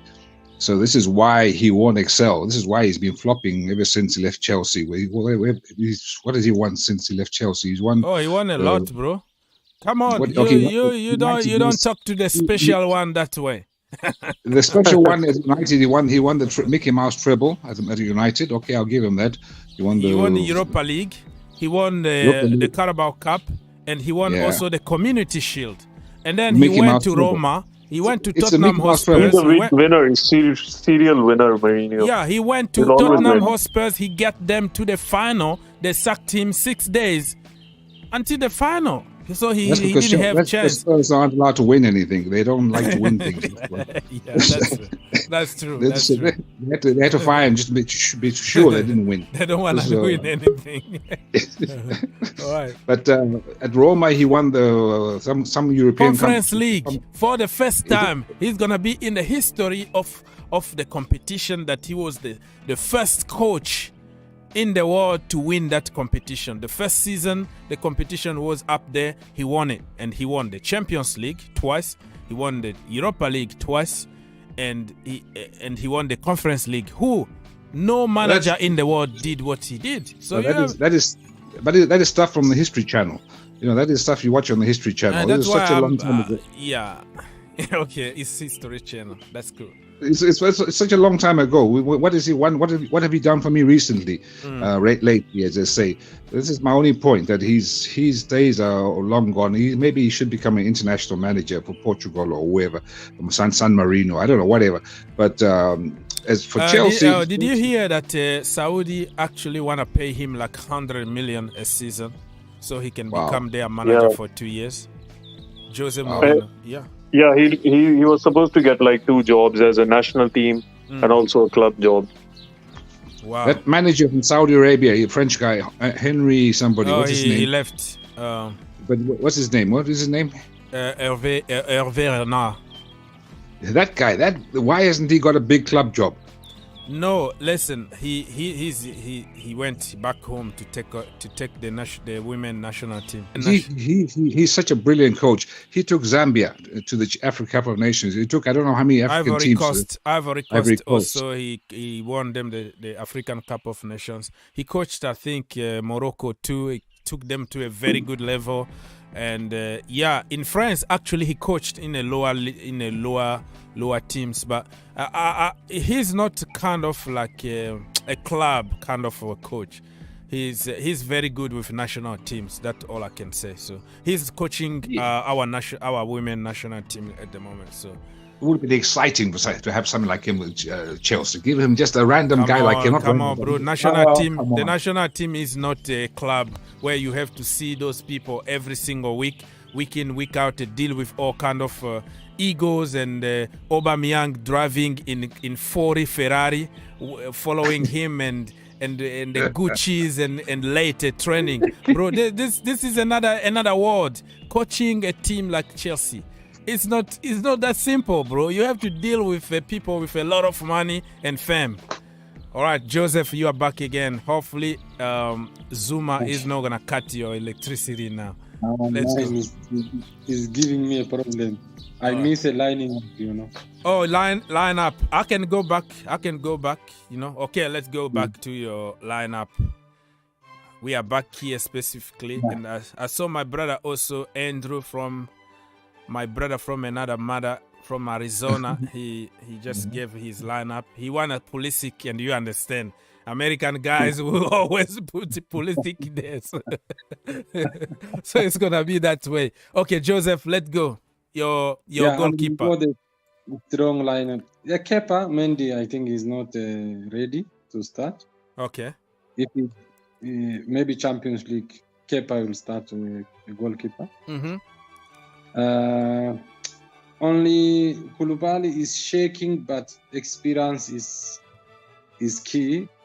Okay. Fofana is our best defender. Fofana and Koulibaly combined. Okay. But actually, I don't know why the 2-3 matches he never start. Maybe his performance, or I don't know. So I cannot put him there. So that too is. So you're not gonna put Benoit Badiashile. Okay. So who is gonna be in your back four? I don't know what his form, you know. So and wing backs is usual. No, you haven't say your back four, all right? Oh, back three. Four, my friend. You going back four or back three? Frank, he can't play back three, my friend. He need to try though, because I want him to park the bus when it needed. You know, I want to see something different, because he always got caught on transition. He always concedes some stupid goals. This Frank Lampard. So I would like to see if he's capable of also of playing like three at the back. But let's go. So four at the back. Even me, you know, like even me, I like. What am I saying? He's too attacking. I want Frank to play. Yeah, Frank to play back three. Especially Chelsea team is settled more safe back three when we see even 2-3 I coaches. agree. I agree. Okay, so you say back four. Yeah. Can you repeat your back four, because I didn't really catch properly? Back four. Fofana and Koulibaly. Ben Chilwell and James. Ben Chilwell and James. Let me find them in the system here. Rhys James is here. And Chile is here. All right, let's go. I think he will go N'Golo Kante and Enzo. N'Golo Kante and Enzo Fernandez. Okay. And Mason Mount. Obvious. He will start three of them. Mason Mount. And Mason Mount in the midfield. All right. Yeah. 4-3-3, the formation. Okay. Obviously, Frankie play that and your front three? Let's go with your front three. He will go with Sterling and Felix and Kai. That's it. You leave his son out. Wow. Felix. Who? Son is who? Who is that? Frank Lampard's son. You don't know Lampard's son? Yeah, he already put him. Mason Mount in the midfield. Midfield three. He said Mason Mount, N'Golo Kante, and Enzo Fernandez. Okay. Sorry, I didn't hear properly. Sorry, forgive me. Sorry. So in front three, you said Kai Havertz, Felix, and Raheem Sterling, right? Yeah. On this time on the Chelsea, even you see on the training field, there's no one better than them. On the current form and playing. I don't care about training. And I am sick and tired of watching those training sessions. They always score a lot of goals in training, and when it comes to the game, they can't score. So hey, somebody please call Chelsea, tell them to stop showing us those training, because they don't do anything when it comes to the real game. So what is your score prediction here? Score, I will go 2-0. It's away, isn't it? Yeah, away at the Millennium or whatever it's called stadium. Yeah. 2-0 Chelsea Football Club. Who's gonna score? I'm gonna go Felix and Kai. Felix and Kai. All right. I'm gonna save all your predictions here. So when we smash them 6. I'll come here and tell you that you were wrong. No, they won't smash. I hope like that. I think Frank, he like, you know, he's training for Champions League also, information and players. He will do same when you go to the Champions League. It's next week, isn't it? Yeah. I don't know if it's gonna be on Wednesday or Tuesday. I don't know yet, but it's gonna be one of those days. So he will choose like a consistent team. Maybe he changed 1 or 2 days. He can. I think Aubameyang never beg, isn't it? He never what? He never back to the training. No, he was there. I saw some pictures. He was there? Yeah, he was in training, but we don't know if he's gonna be given a If chance. he's there, you will get chance from the bench. I hope even he can, if he sees form, he will start maybe sometimes even on the striker position. If he see on the training how is that situation like that. But the guy is Frank boy is a problem. Is like that some stage, you know, you have to give him some chance to do his things. It's like that. I'm sure. Yeah.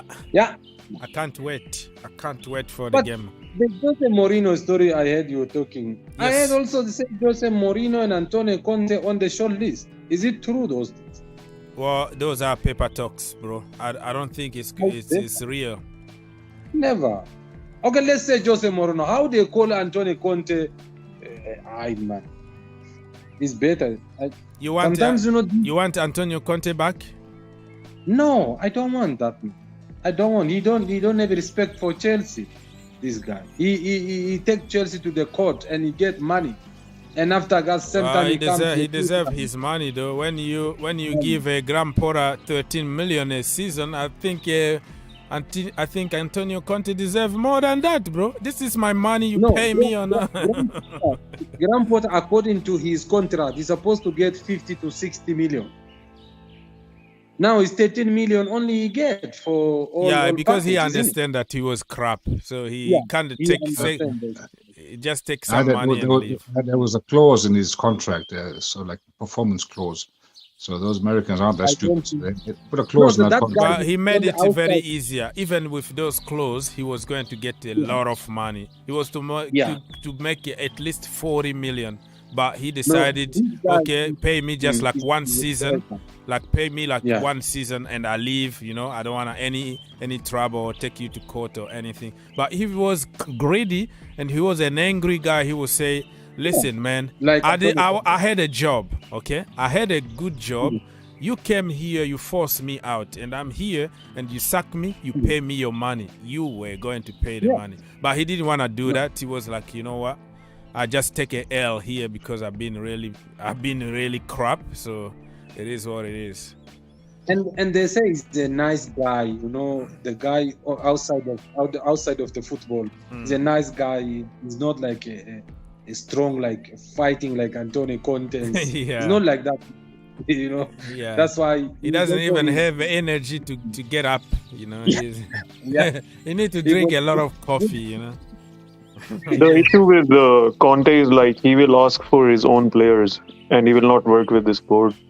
And he likes average players. Like he will sign like ridiculous Serie A mid-table players. Yeah. Which will set us back. Yeah, I agree. No. We don't want Antonio Conte. This time we don't want Antonio Conte. We don't want Jose Mourinho. He must stay. He's our legend, but he must stay there. Now we want the younger ones, fresh ones. They have to show us this time, you know, is another world now. The people they are on the competition, playing nice football, winning like that, you know. Yeah. We don't want those kind of things on our club now. I agree. That's why we don't need Frank if he wins the Champions League, get him out. But he's still young, this guy. He can, you know, Frank Lampard, he play nice football. He's not playing defensive, but you have to adjust something. Just wait, my brother. Wait until we lose a game and see how the hit he's going to get. It's going to be 1,000 times more than anybody else. So me... More than Potter. Yeah, more than Potter, because he's going to get punished double. So for me, do good. How many games can we realistically win? I don't know. In the Premier League, we have like 10. 9. Who are they playing? 9? What's the fixture? 9 or 10? 10, eh? Yeah, 10. Let me find another screen when I can pull our schedule. Give me a few seconds. If Lampard loses all the games but he beats Arsenal and they don't win the Premier League because of it, I'm happy. Arsenal. So Chelsea, who have they got? Aston Villa. They got Everton. They're playing. Aston Villa is past already. Playing Everton. They're playing Wolves, Real Madrid, Brighton, Real Madrid, Man United, Brentford, Arsenal, Bournemouth, Nottingham Forest, Man City, and Newcastle. Ooh. So We can play a role in the title race. Yeah. We play Arsenal and Man City. I hope we beat Arsenal. Yeah. No, even if we beat Arsenal, Guardiola is coming king. You know, it's another worry in their side. Well, you know, if Manchester City win, it's not gonna hurt. You know, it's normal. Yeah. Let them win. But Arsenal, you're not gonna hear anything for the next 3 years. It's gonna be as if they won the Champions League, African Cup of Nations, the World Cup, Copa America. You know, the London will be red. Everything. I don't. You're not gonna hear anything anymore because we won the title. That is a guarantee. I'm telling you right now. But if they lose, if they slip up, and then we can have a good time because it's a good show. I hate to be an Arsenal fan. Jesus, help them. I have no mercy. Yeah. So let me remind you. Where's that guy in America? That one, who is his name? Huh? I can't hear you. We can't hear you. Is that my? There's only one thing worse than Arsenal winning the title. That's Liverpool. When they win, we never hear the end of it. Remember, they won the one season after 30 years, and oh my God! Even though it was that time when we had that coughing syndrome there, and there was no fans in the stadium, and they were celebrating like the stadium was full of people. There was nobody there. Yeah. This is how deluded they are. But fortunately, it was like that because they had no parade, no nothing. But if it had been like a normal season and they won a title and had oh my God, those people, they. But at least they're still away from London. Yeah. So it's bearable a little bit because those people they celebrated 2 Mickey Mouse Cups that they won on penalties. So if I gave you a choice, a choice between pest and cholera, who to win? United. I don't want to both. You have to choose one. You have to choose one: United, Liverpool, or Arsenal to win the title. Which one are you going to choose? I will go for United, Manchester United. United. I'm tired of them winning. Remember those days of Sir Alex Ferguson? It put me off football. All that Fergie time, all that nonsense there. And, I'll go for because you told me to choose one. I have no choice. You put a gun on me. I'll even throw Tottenham in there just as extra measure. No, Tottenham even worse. Yeah. We have too many rivals. Okay. Their cabinet is just full of dust. They don't have anything. They have like the Audi Cup and the Mickey Mouse Cup that they won in pre-season, stuff like that. But they won a 20 years no trophy, I think. Tottenham, something like that. Yeah, but they beat us this season. They beat us quite easily as well, which is shocking. that was. Antonio Conte. It doesn't count. It doesn't count because the first leg actually they get 1 point because of injustice from the referee. So they pulled the Kukurea. The first goal shouldn't even stand. The second goal the same. And away, every result under Porra doesn't count. We're gonna erase it from the record. That doesn't count. So yeah, they didn't beat us because so sorry to cut you off, but when was the last time Chelsea actually were in a title race? I don't even remember. Under Conte, under Antonio Conte, 2017. Yeah, that's like 6 years ago. Yeah. Yeah, we need to challenge next season. I don't care who's the manager. Because we already have a good squad and we just need to sign a number 6 and we have to challenge next season. Whoever is the manager. Yeah. Number 6? And number 9. Number 9. Number 6 and a number 9. Well, how about what number 6 again? Because we still Santos is coming. Conte is gonna be hopefully fit. Yeah, but Conte is. We need like a sitter. Like Conte is not a sitter.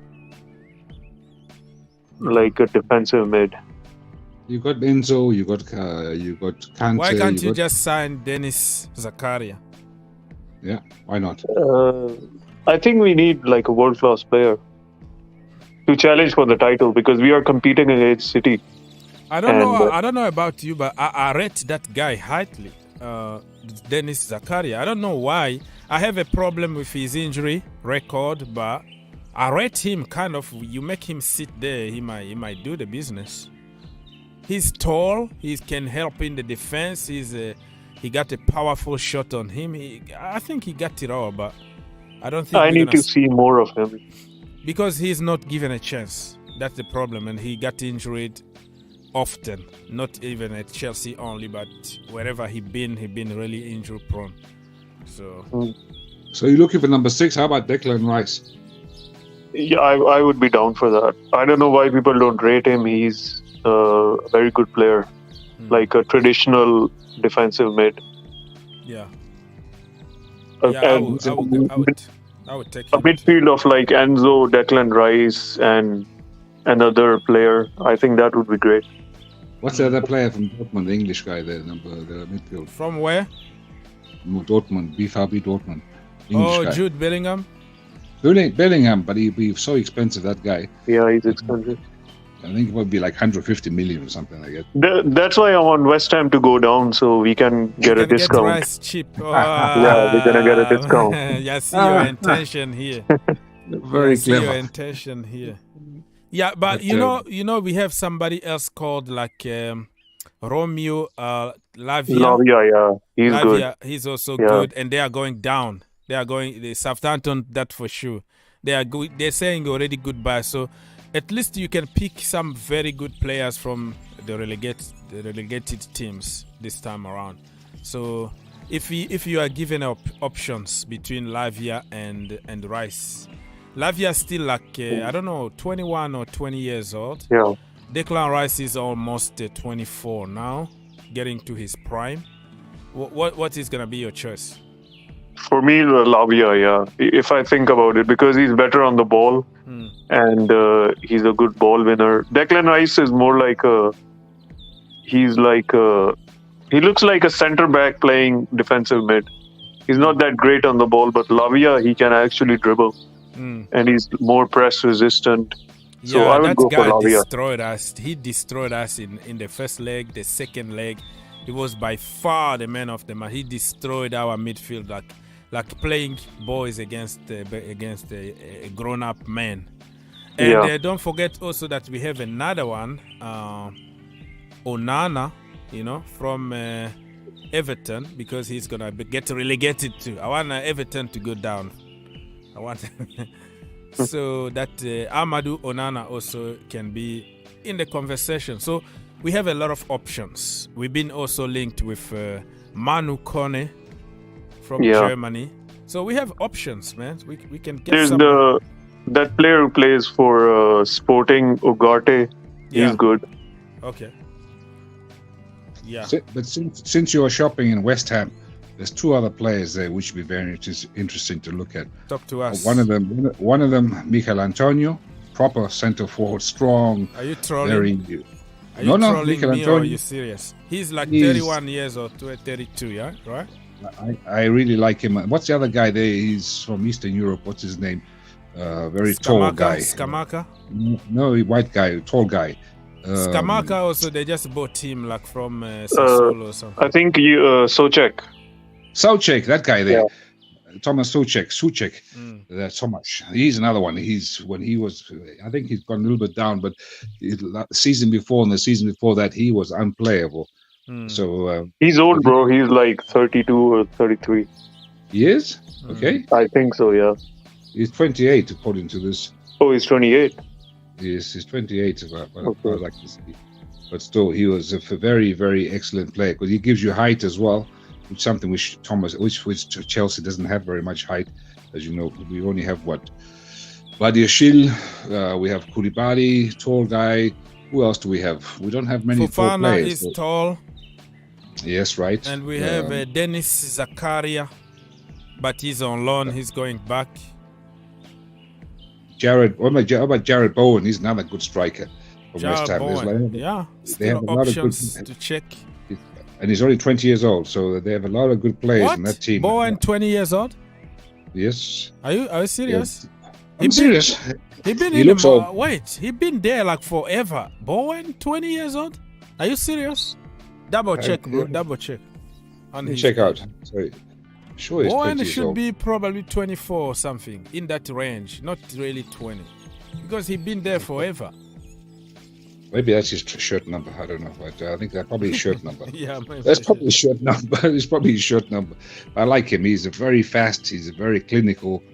But then we have so many of those. And then again, we have so many of that kind of play in Chelsea. The small, fast forward. So everybody is going about we should get rid of Pulisic. Don't forget, we have American owners who are trying to market Chelsea in America. They're not going to get rid of Pulisic, but they need But it it for doesn't marketing. depend on them because Pulisic is going to have only 1 year left on his contract. So if he doesn't want to sign, you need to get some money out of him. And I don't blame him if he want to leave. Nobody is giving him the chance he deserves.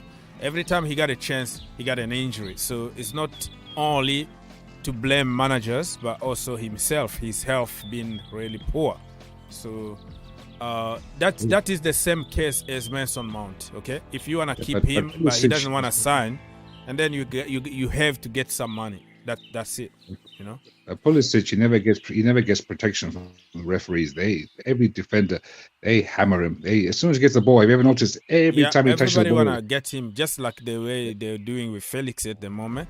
But because their genes are different, genetically they are not created equally. So some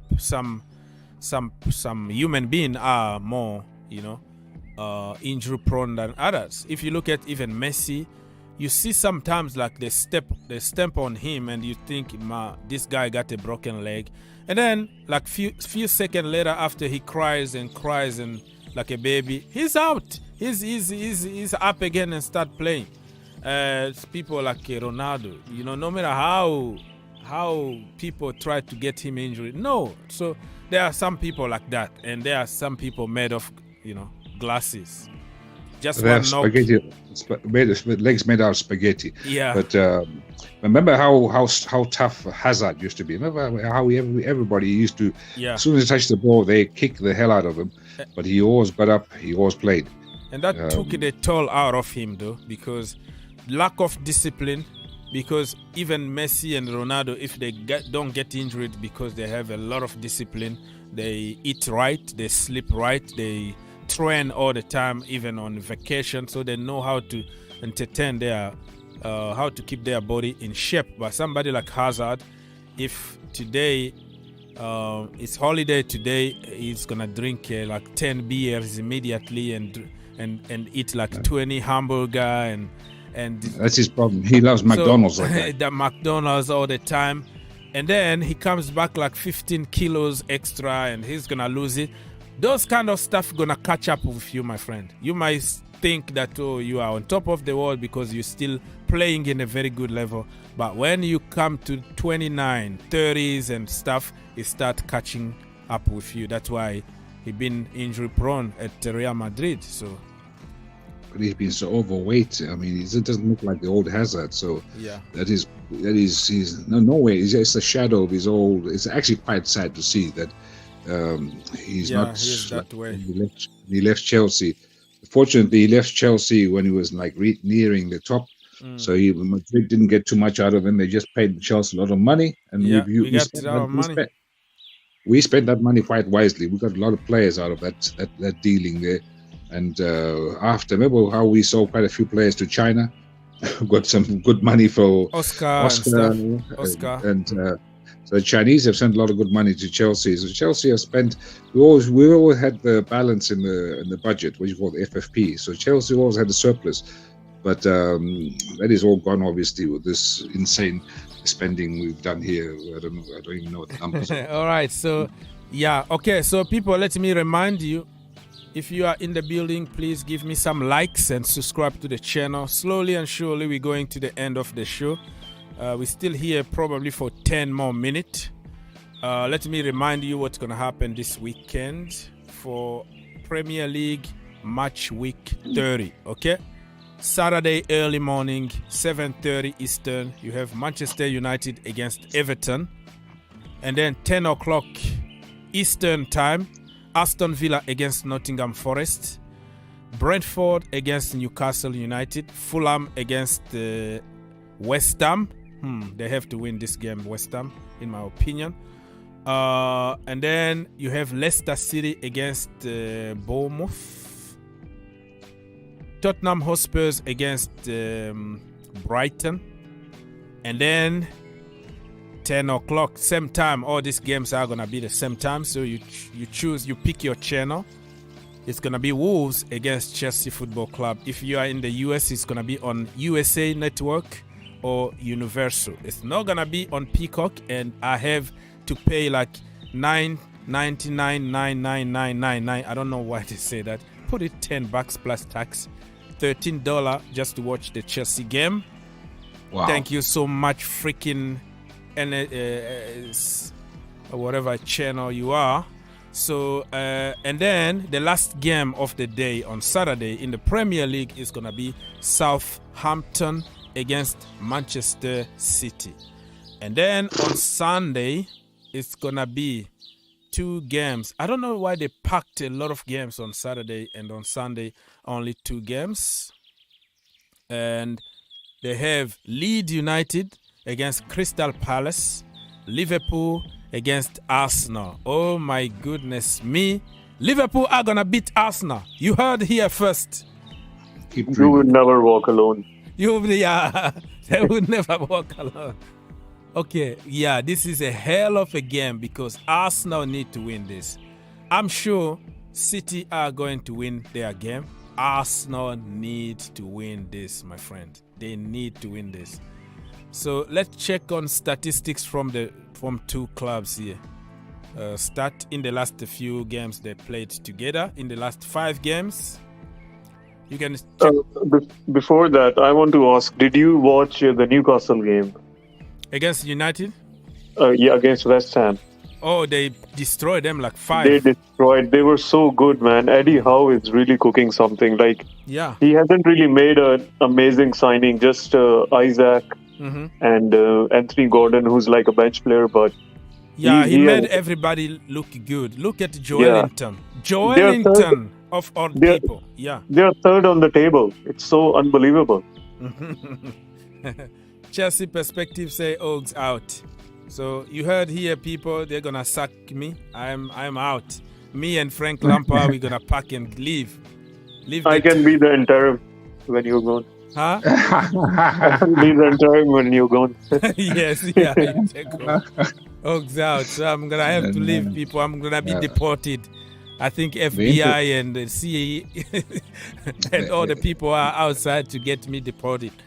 All right. The interim will be Mr. Kampala. Where is it? I haven't seen this evening. Mr. Omolo Geoffrey? What do you mean? Yeah, that's the one. The guy from Uganda? Yes, sir. Yeah, he was here early on. He was here early on. And I don't think he has time. Probably it's already night over there, so people are taking some rest. So it's midnight there. So. Yeah, so let me now remind you people the last 5 games between Arsenal and Liverpool. Arsenal beat them the last game they played. It was October 2022. It was 3-2 at the Emirates Stadium. And then Liverpool beat them actually at the Emirates Stadium 2-0. And that was in March 2022. All right, yeah, I still remember that game when Arsenal started collapsing. Like they affect some C19 virus to the team so they can have the game reported. Right. Yes. When they reported the game and they thought, okay, yeah, now so we can have rest, so we can have Thomas Partey from the African Cup of Nations. And they ended up losing the same game that they postponed. 2-0 at home. And then Liverpool beat them November 2021, 4-0. Wow. At whatever stadium, Anfield Stadium. And Liverpool beat Arsenal again at the Emirates. That was April 2021, 3-0. Man, do it again. Do it again. And Liverpool here beat them September 2020. Liverpool beat them 3-1. So as you can tell, people, numbers don't lie, okay? So Arsenal are gonna start collapsing very, very soon, and it's gonna be interesting end of the season. Get ready. So if Arsenal lose and City win, are they equal on points? I will go back to the table now. Let me just finish what I was saying. But the problem here is that Arsenal been on fire. So if we look at both teams individually here, Arsenal win in the last 5 games. Liverpool draw against Chelsea. They lost against Manchester City. They lost against Bournemouth. And they won against Manchester United. Remember, 7-up, the 7-0 thing. And they won against Wolves 2-0 away. So if you look on paper right now, Arsenal looks better. They look like they're going to do the business. But this is Anfield, and I am going to make sure that Anthony Taylor is there or whoever, just to give an advantage to Liverpool. So they can... I know Arsenal fans are like, what are you talking about, brother? What are you talking about? All right, so now let's go to the table and see how many point difference. This is the guy that you were asking for, Mr. Omolo from Uganda. Okay, so let's go and check on the table, people. Give me a minute. So, are you ready, Mr. People's Republic? I'm listening. Okay, so Arsenal got 72 points, right? I'm very bad on math, but you can do the math yourself.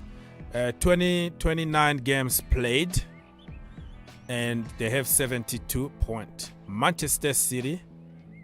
Oh, City actually got a game in hand. They played like 28 games, and they have 64 points. So if Arsenal lose, this is gonna be interesting. 64, Arsenal got 72. So if they got 3 points and Arsenal got 0, City are gonna come close to them. Like they're gonna have 69 points, and it's gonna be only 3-point difference. Oh my goodness me! This is going to be interesting end of the season. Oh my goodness. I didn't know it was that close. So if Arsenal, let's say Arsenal loses and City wins, and City wins the game in hand, so that's 6 points. So if you add 6 points to how many City have now? No, like if Arsenal, they're gonna have 72, right? And if they lose, they're gonna stay in 72 points. And then Manchester City, with their game in hand, if they win, it's gonna be 69 points. So 3 points difference, but that is gonna be equal, same amount of games played.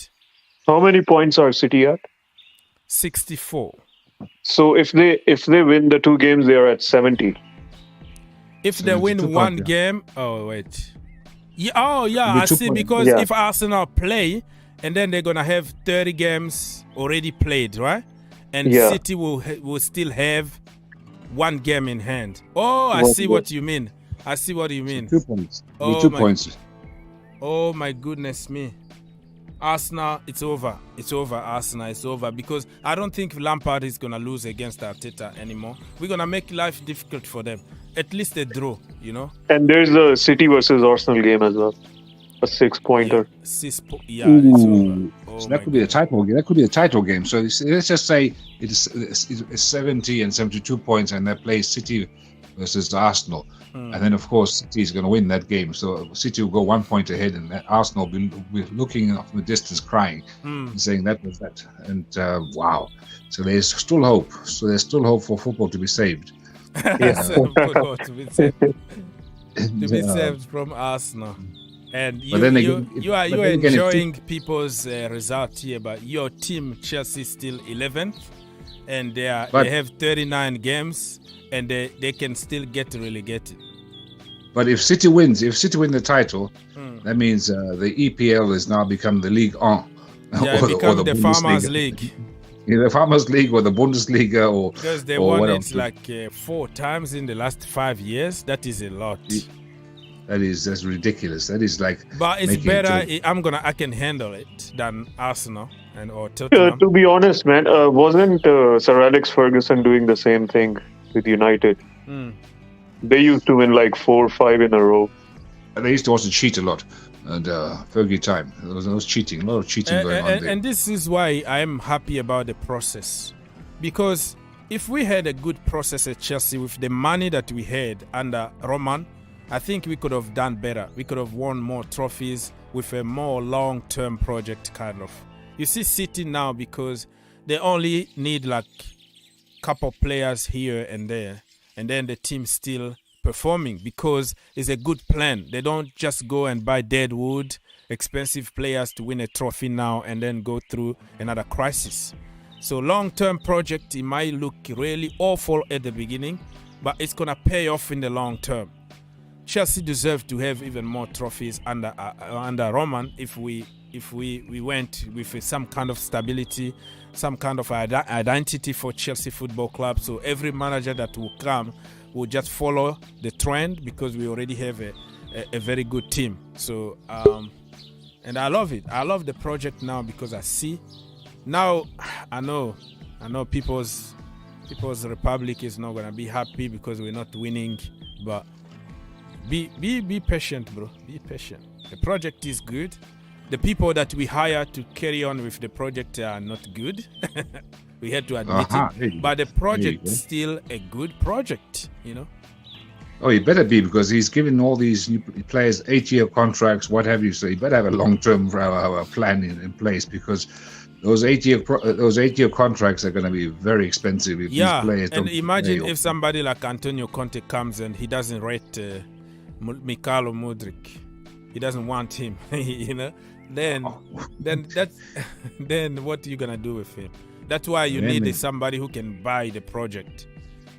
You know what I mean? They should have made, in my I know this is going to sound very controversial. Instead of having Frank Lampard as the interim manager, they should have made Silva as the interim manager. But he's the manager of that team. Without him, that is a good point. But I tell you what. Silva is already a manager just by being Silva in the dressing room. That's the way I see it. If you see even the way he talks to Koulibaly, the way he talks to Fofana or even Badiashile, you will see him literally coaching them. There you go. Coaching them like, this is how you're supposed to do. This is your position. This is this and that. So Thiago Silva is a coach without being officially a coach at Chelsea. Like, I would like to keep that guy, man. Yeah. The only thing is, like, he doesn't know English, so he couldn't be a manager because of that. But you know, football is a universal language. Bielsa didn't know English. He's like a quiet leader. He doesn't need to speak. Yeah, I agree. Bielsa, he spoke through a translator. It worked very well. But 3 years already, almost 3 years in England. He can speak a little bit. People can at least get what he's trying to do. He's trying to say. Yeah. He got his kids speak perfect English because they are kids. And Bel Silva also, the wife, can speak a little bit of English better than Thiago Silva. So I think English is not going to be really a big problem. Yes, Mr. Omolo Geoffrey, let's go. Yes, boss. Yes, sir. Let's go. How is everyone? Good evening. Good evening.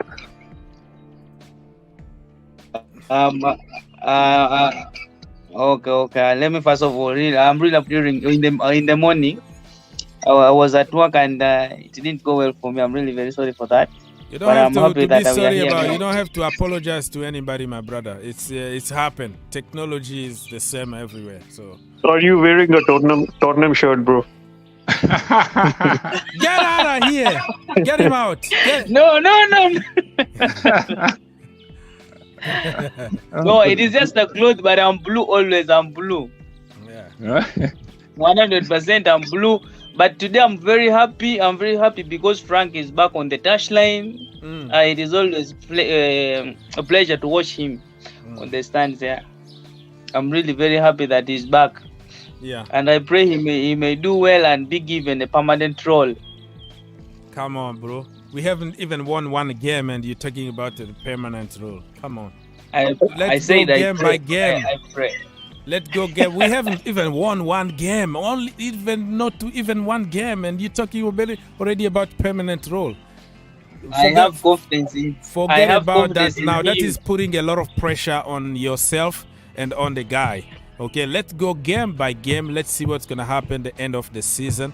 Especially if he wins something, get him out. Let him go.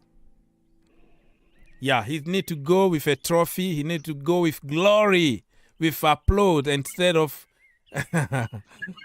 like last night. Last night, the way Madrid bounced back on form. Yeah, those people, I don't know, man. Now, but we're gonna take care of them. I'm not afraid of them, but this is the wrong timing. Benzema is coming back from I don't know where. He's fasting. The guy is fasting, but he looks like he's somebody who just eat the entire elephant. Like he's strong, like he's fasting, but very strong. Yesterday, he scored 3 goals. I pray the Kante may not get injured.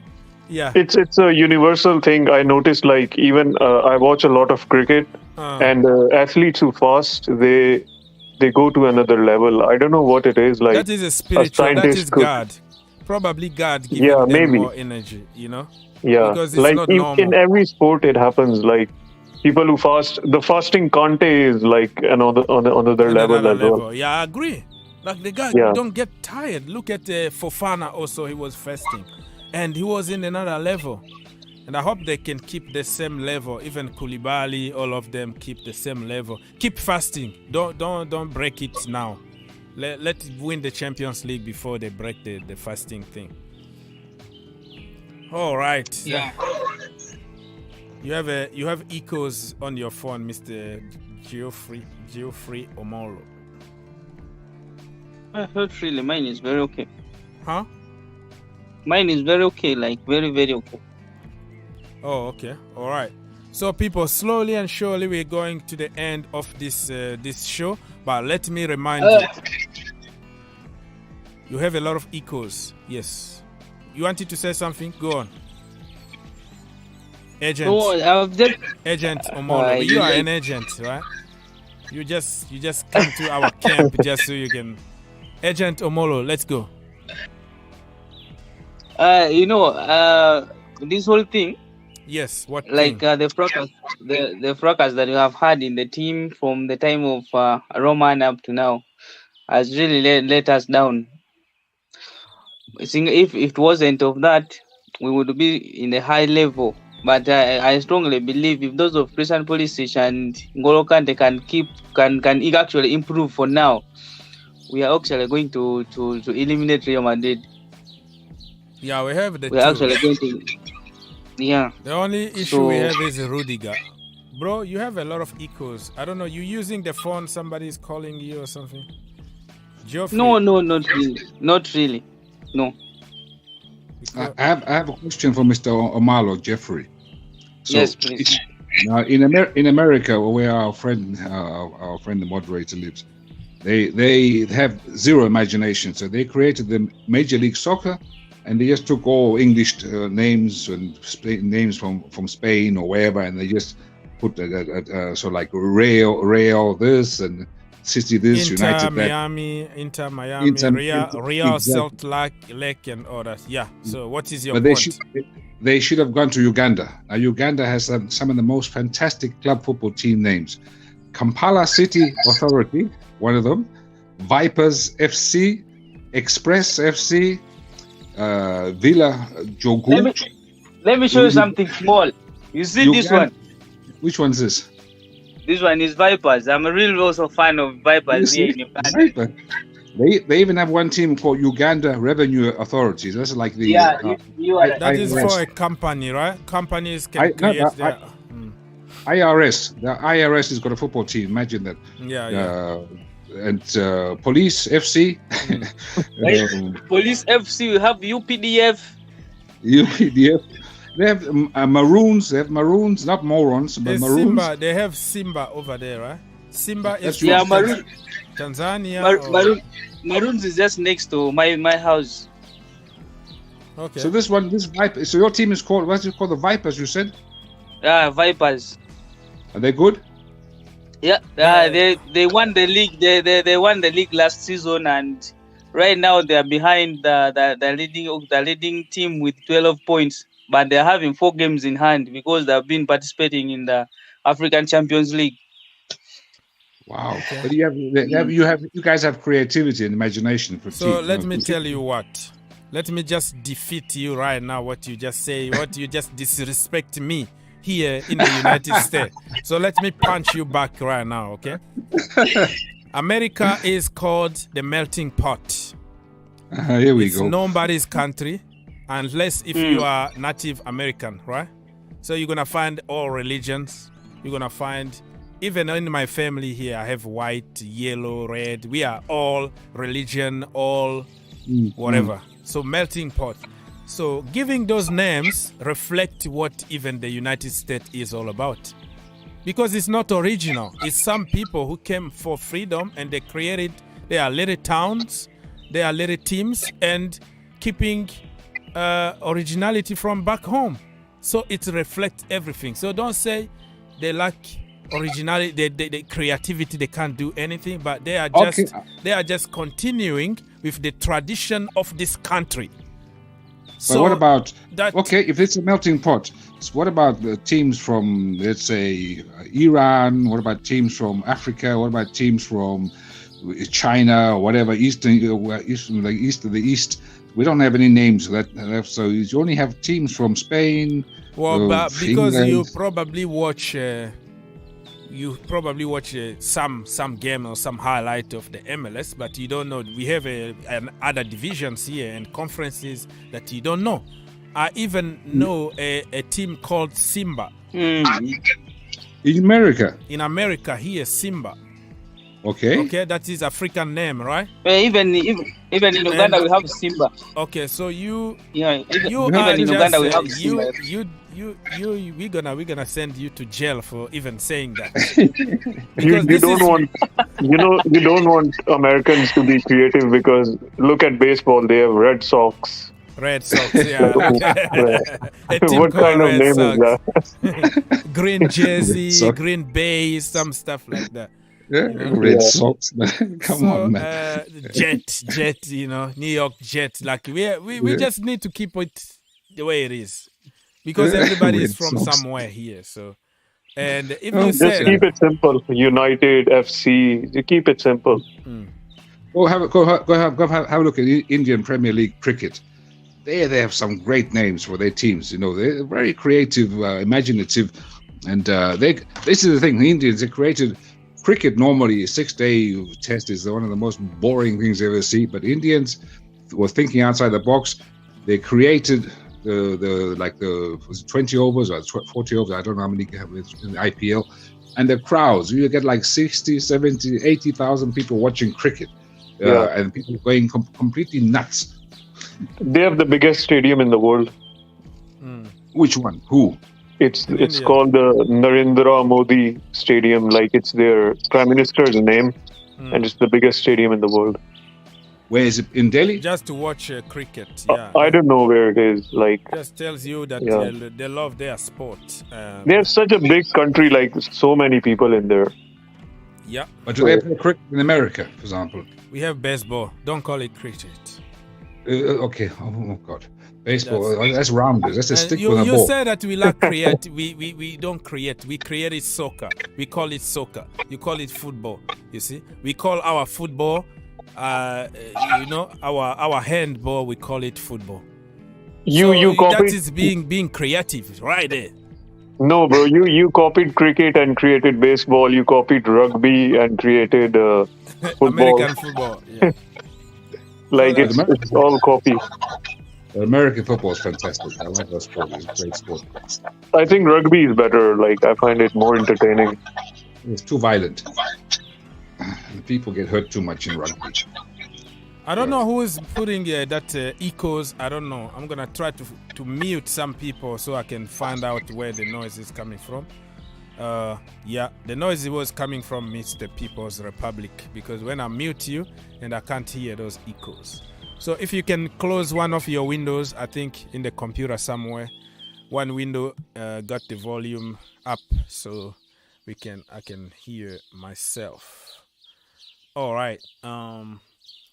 Yeah, he's gone for some reason. So people, let me just remind you very quickly here before we leave. For the last few games, Chelsea against Wolves, so it can give us some hope. Actually, Frank Lampard lost his last game against Wolves. We lost 2-0 away. I still remember the last goal. It was the last minute from, those counter, stupid. I don't want to even go there. But Frank Lampard before... Who's putting this noise? Probably Mr. Omolo also got some echoes there. No. Mine is very steady. Wait.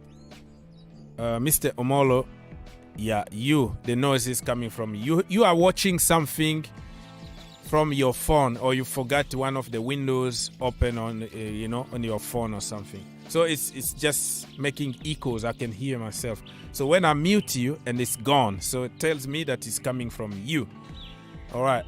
And every time you talk and I talk the same time, it's just so noisy. So, yeah, you see, when I mute you and then it's back again. So I'm going to mute you again and I'm going to try to finish this show.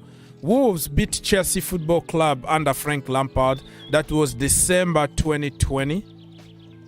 And Frank Lampard was sacked in January.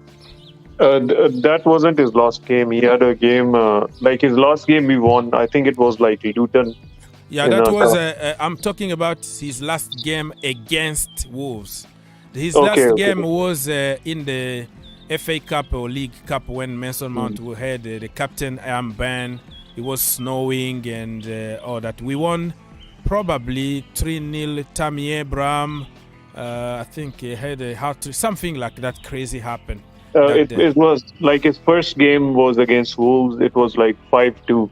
Yes. Tomori scored like a 40-yard goal. Yeah, Tomori, what a goal. So I'm talking about the last time we played, because I'm talking about the last result, Chelsea against Wolves. That's why I started by saying we lost the last opposition, the last game for Chelsea, for Frank Lampard before he got sacked against Wolves. It's not like the last, but you know what I mean, in the league. So that we lost 2-1,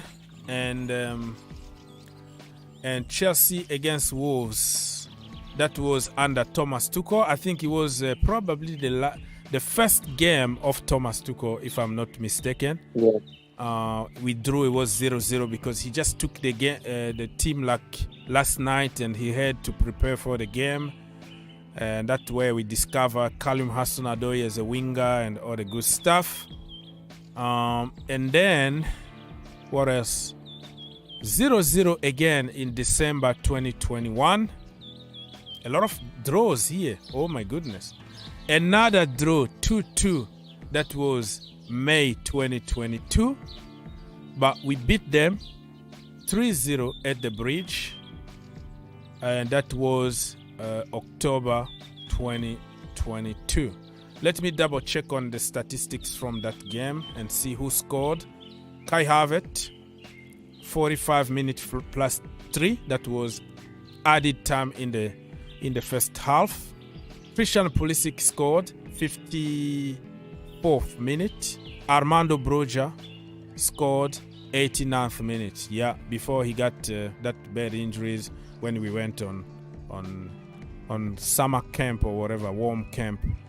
Armando Broja scored his first senior goal for Chelsea against Wolves. And I still remember Diego Costa played that game, and he went around and started applauding the fans. Mason Mount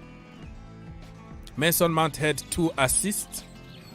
Mount always does good against Wolves. And Mateo Kovacic had another assist. Mount was the man of the match. Wow. See, Mason Mount is still there. So let's wait and see what's going to happen. But a lot of draws between the two teams. One win each. A lot of draws. And let's wait and see what's going to happen. In the last That's why, like, I want us to attack them, just be on the front foot. Because I feel like whenever we play Wolves, we are, like, passive. Just go and attack them. We are on a, like, take advantage of the new manager bounce.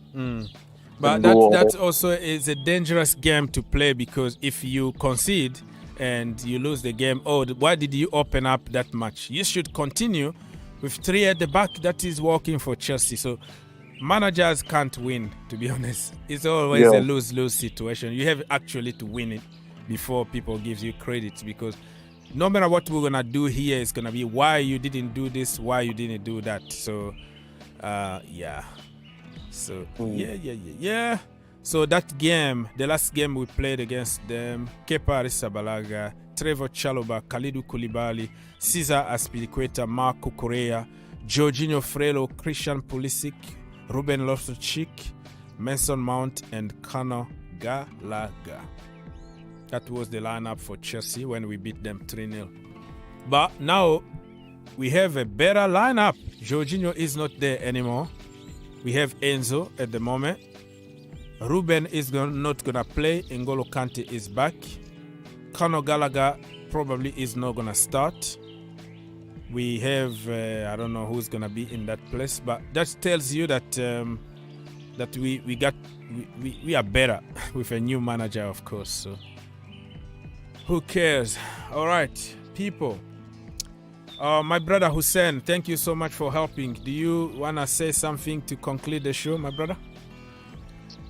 Yeah. Thanks for putting up this show. It's a pleasure talking to you and the panel, like always. I just want Chelsea fans to be positive, man. There are a lot of miserable people out there who just want to be negative. Yeah, a lot of them on social media. Right? Yeah. A legend is coming back just for 10 games. Let's support him.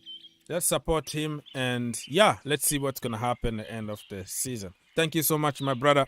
God bless you. No worries. All right. Have a good one. You too. Bye. Hussein is gone. I'm going to go and read if there are some comments here and double check if we have any breaking news before I leave. I'll see you tomorrow here, people. More likes. If Chelsea Perspective says something, you have to do it. Thank you for everybody, because you've been subscribing like crazy. We are getting closer and closer to 1,000, which is good.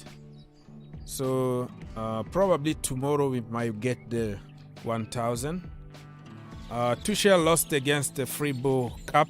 Come on, give him a break, man. He's not managing your team anymore.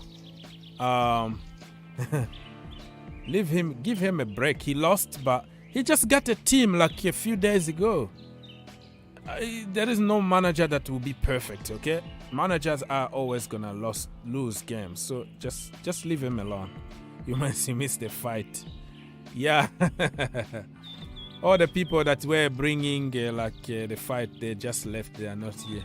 Because when you don't agree with them, probably because you don't support Jorginho or you say something that they didn't like, and then they leave. They don't show up anymore. So, no more fight. All right, thank you, everybody. Chelsea Perspective was in the house. Thank you for helping the show. God bless you, people. I will see you tomorrow. I don't know when. If it's not tomorrow, and then see you on Sunday. Oh, Saturday. Yeah, Saturday. I don't know. I can't really promise anything. Depend on my Blue Army and my work. But put your notification on. Join us. You just realized that I have always counter opinion. So what do you want me to say? You want me just to say what? Like I've seen people criticizing Thomas Tuchel already on social media. Like, that is a valuable opinion though, because the guy just got the job like few days ago. He beat convincingly Dortmund like 4, and he lost the game. So it's normal. He just took the job. It's gonna take time for him to to jail. So I don't know what you wanted me to say. You want me against popular opinion? Yeah, I am not a popular opinion guy. I am, I use a lot of common sense, Popular opinion doesn't mean you are right, okay? Popular opinion just means popular opinion. Especially on social media at the moment, it's all about copy-paste because a big account said something, so we don't think anymore. We don't have our proper opinion anymore. So if somebody said Mason Mount is crap, he need to go, we have just to copy and paste. And if you look at statistics between him and Joao Felix, for example, you see that there's nothing Joao Felix is offering at the moment. But he's so cute, he's so good. Mason Mount can just drink a coffee today and post a picture on social media. Why are you drinking coffee? But Joao Felix can dance and play video games with High Speed Show the entire night. And then everybody is going to say, oh, how cute is that? So popular opinion doesn't mean that you are right, my friend. All right, so it is what it is. I don't care because I'm not here to please the popular opinion for fame or to have likes or people like you like me because I have to agree with you. I'm here because somebody needs to tell the truth. So yeah, you are right, because that's why I have problems with people, because I am against popular opinions. Because most of the time they are copy-paste narrative and hate toward people. Mason Mount can just have a 15 video on TikTok dancing. It's all bad, but Mason Mount, even if he's applauding fans at Stamford Bridge, look at this guy, why are you applauding? So you want me just to copy paste just because people are gonna love and like? Not everybody is on social media or online for fame or looking for money, my friends. So forget about it. I'm not gonna just copy paste because it's gonna bring me people. That is not what I'm here for. All right. So deal with it or just leave me alone. So I took all my time to answer you, and I'm not just gonna copy paste popular opinion. Thank you so much for your advice. I'm gone.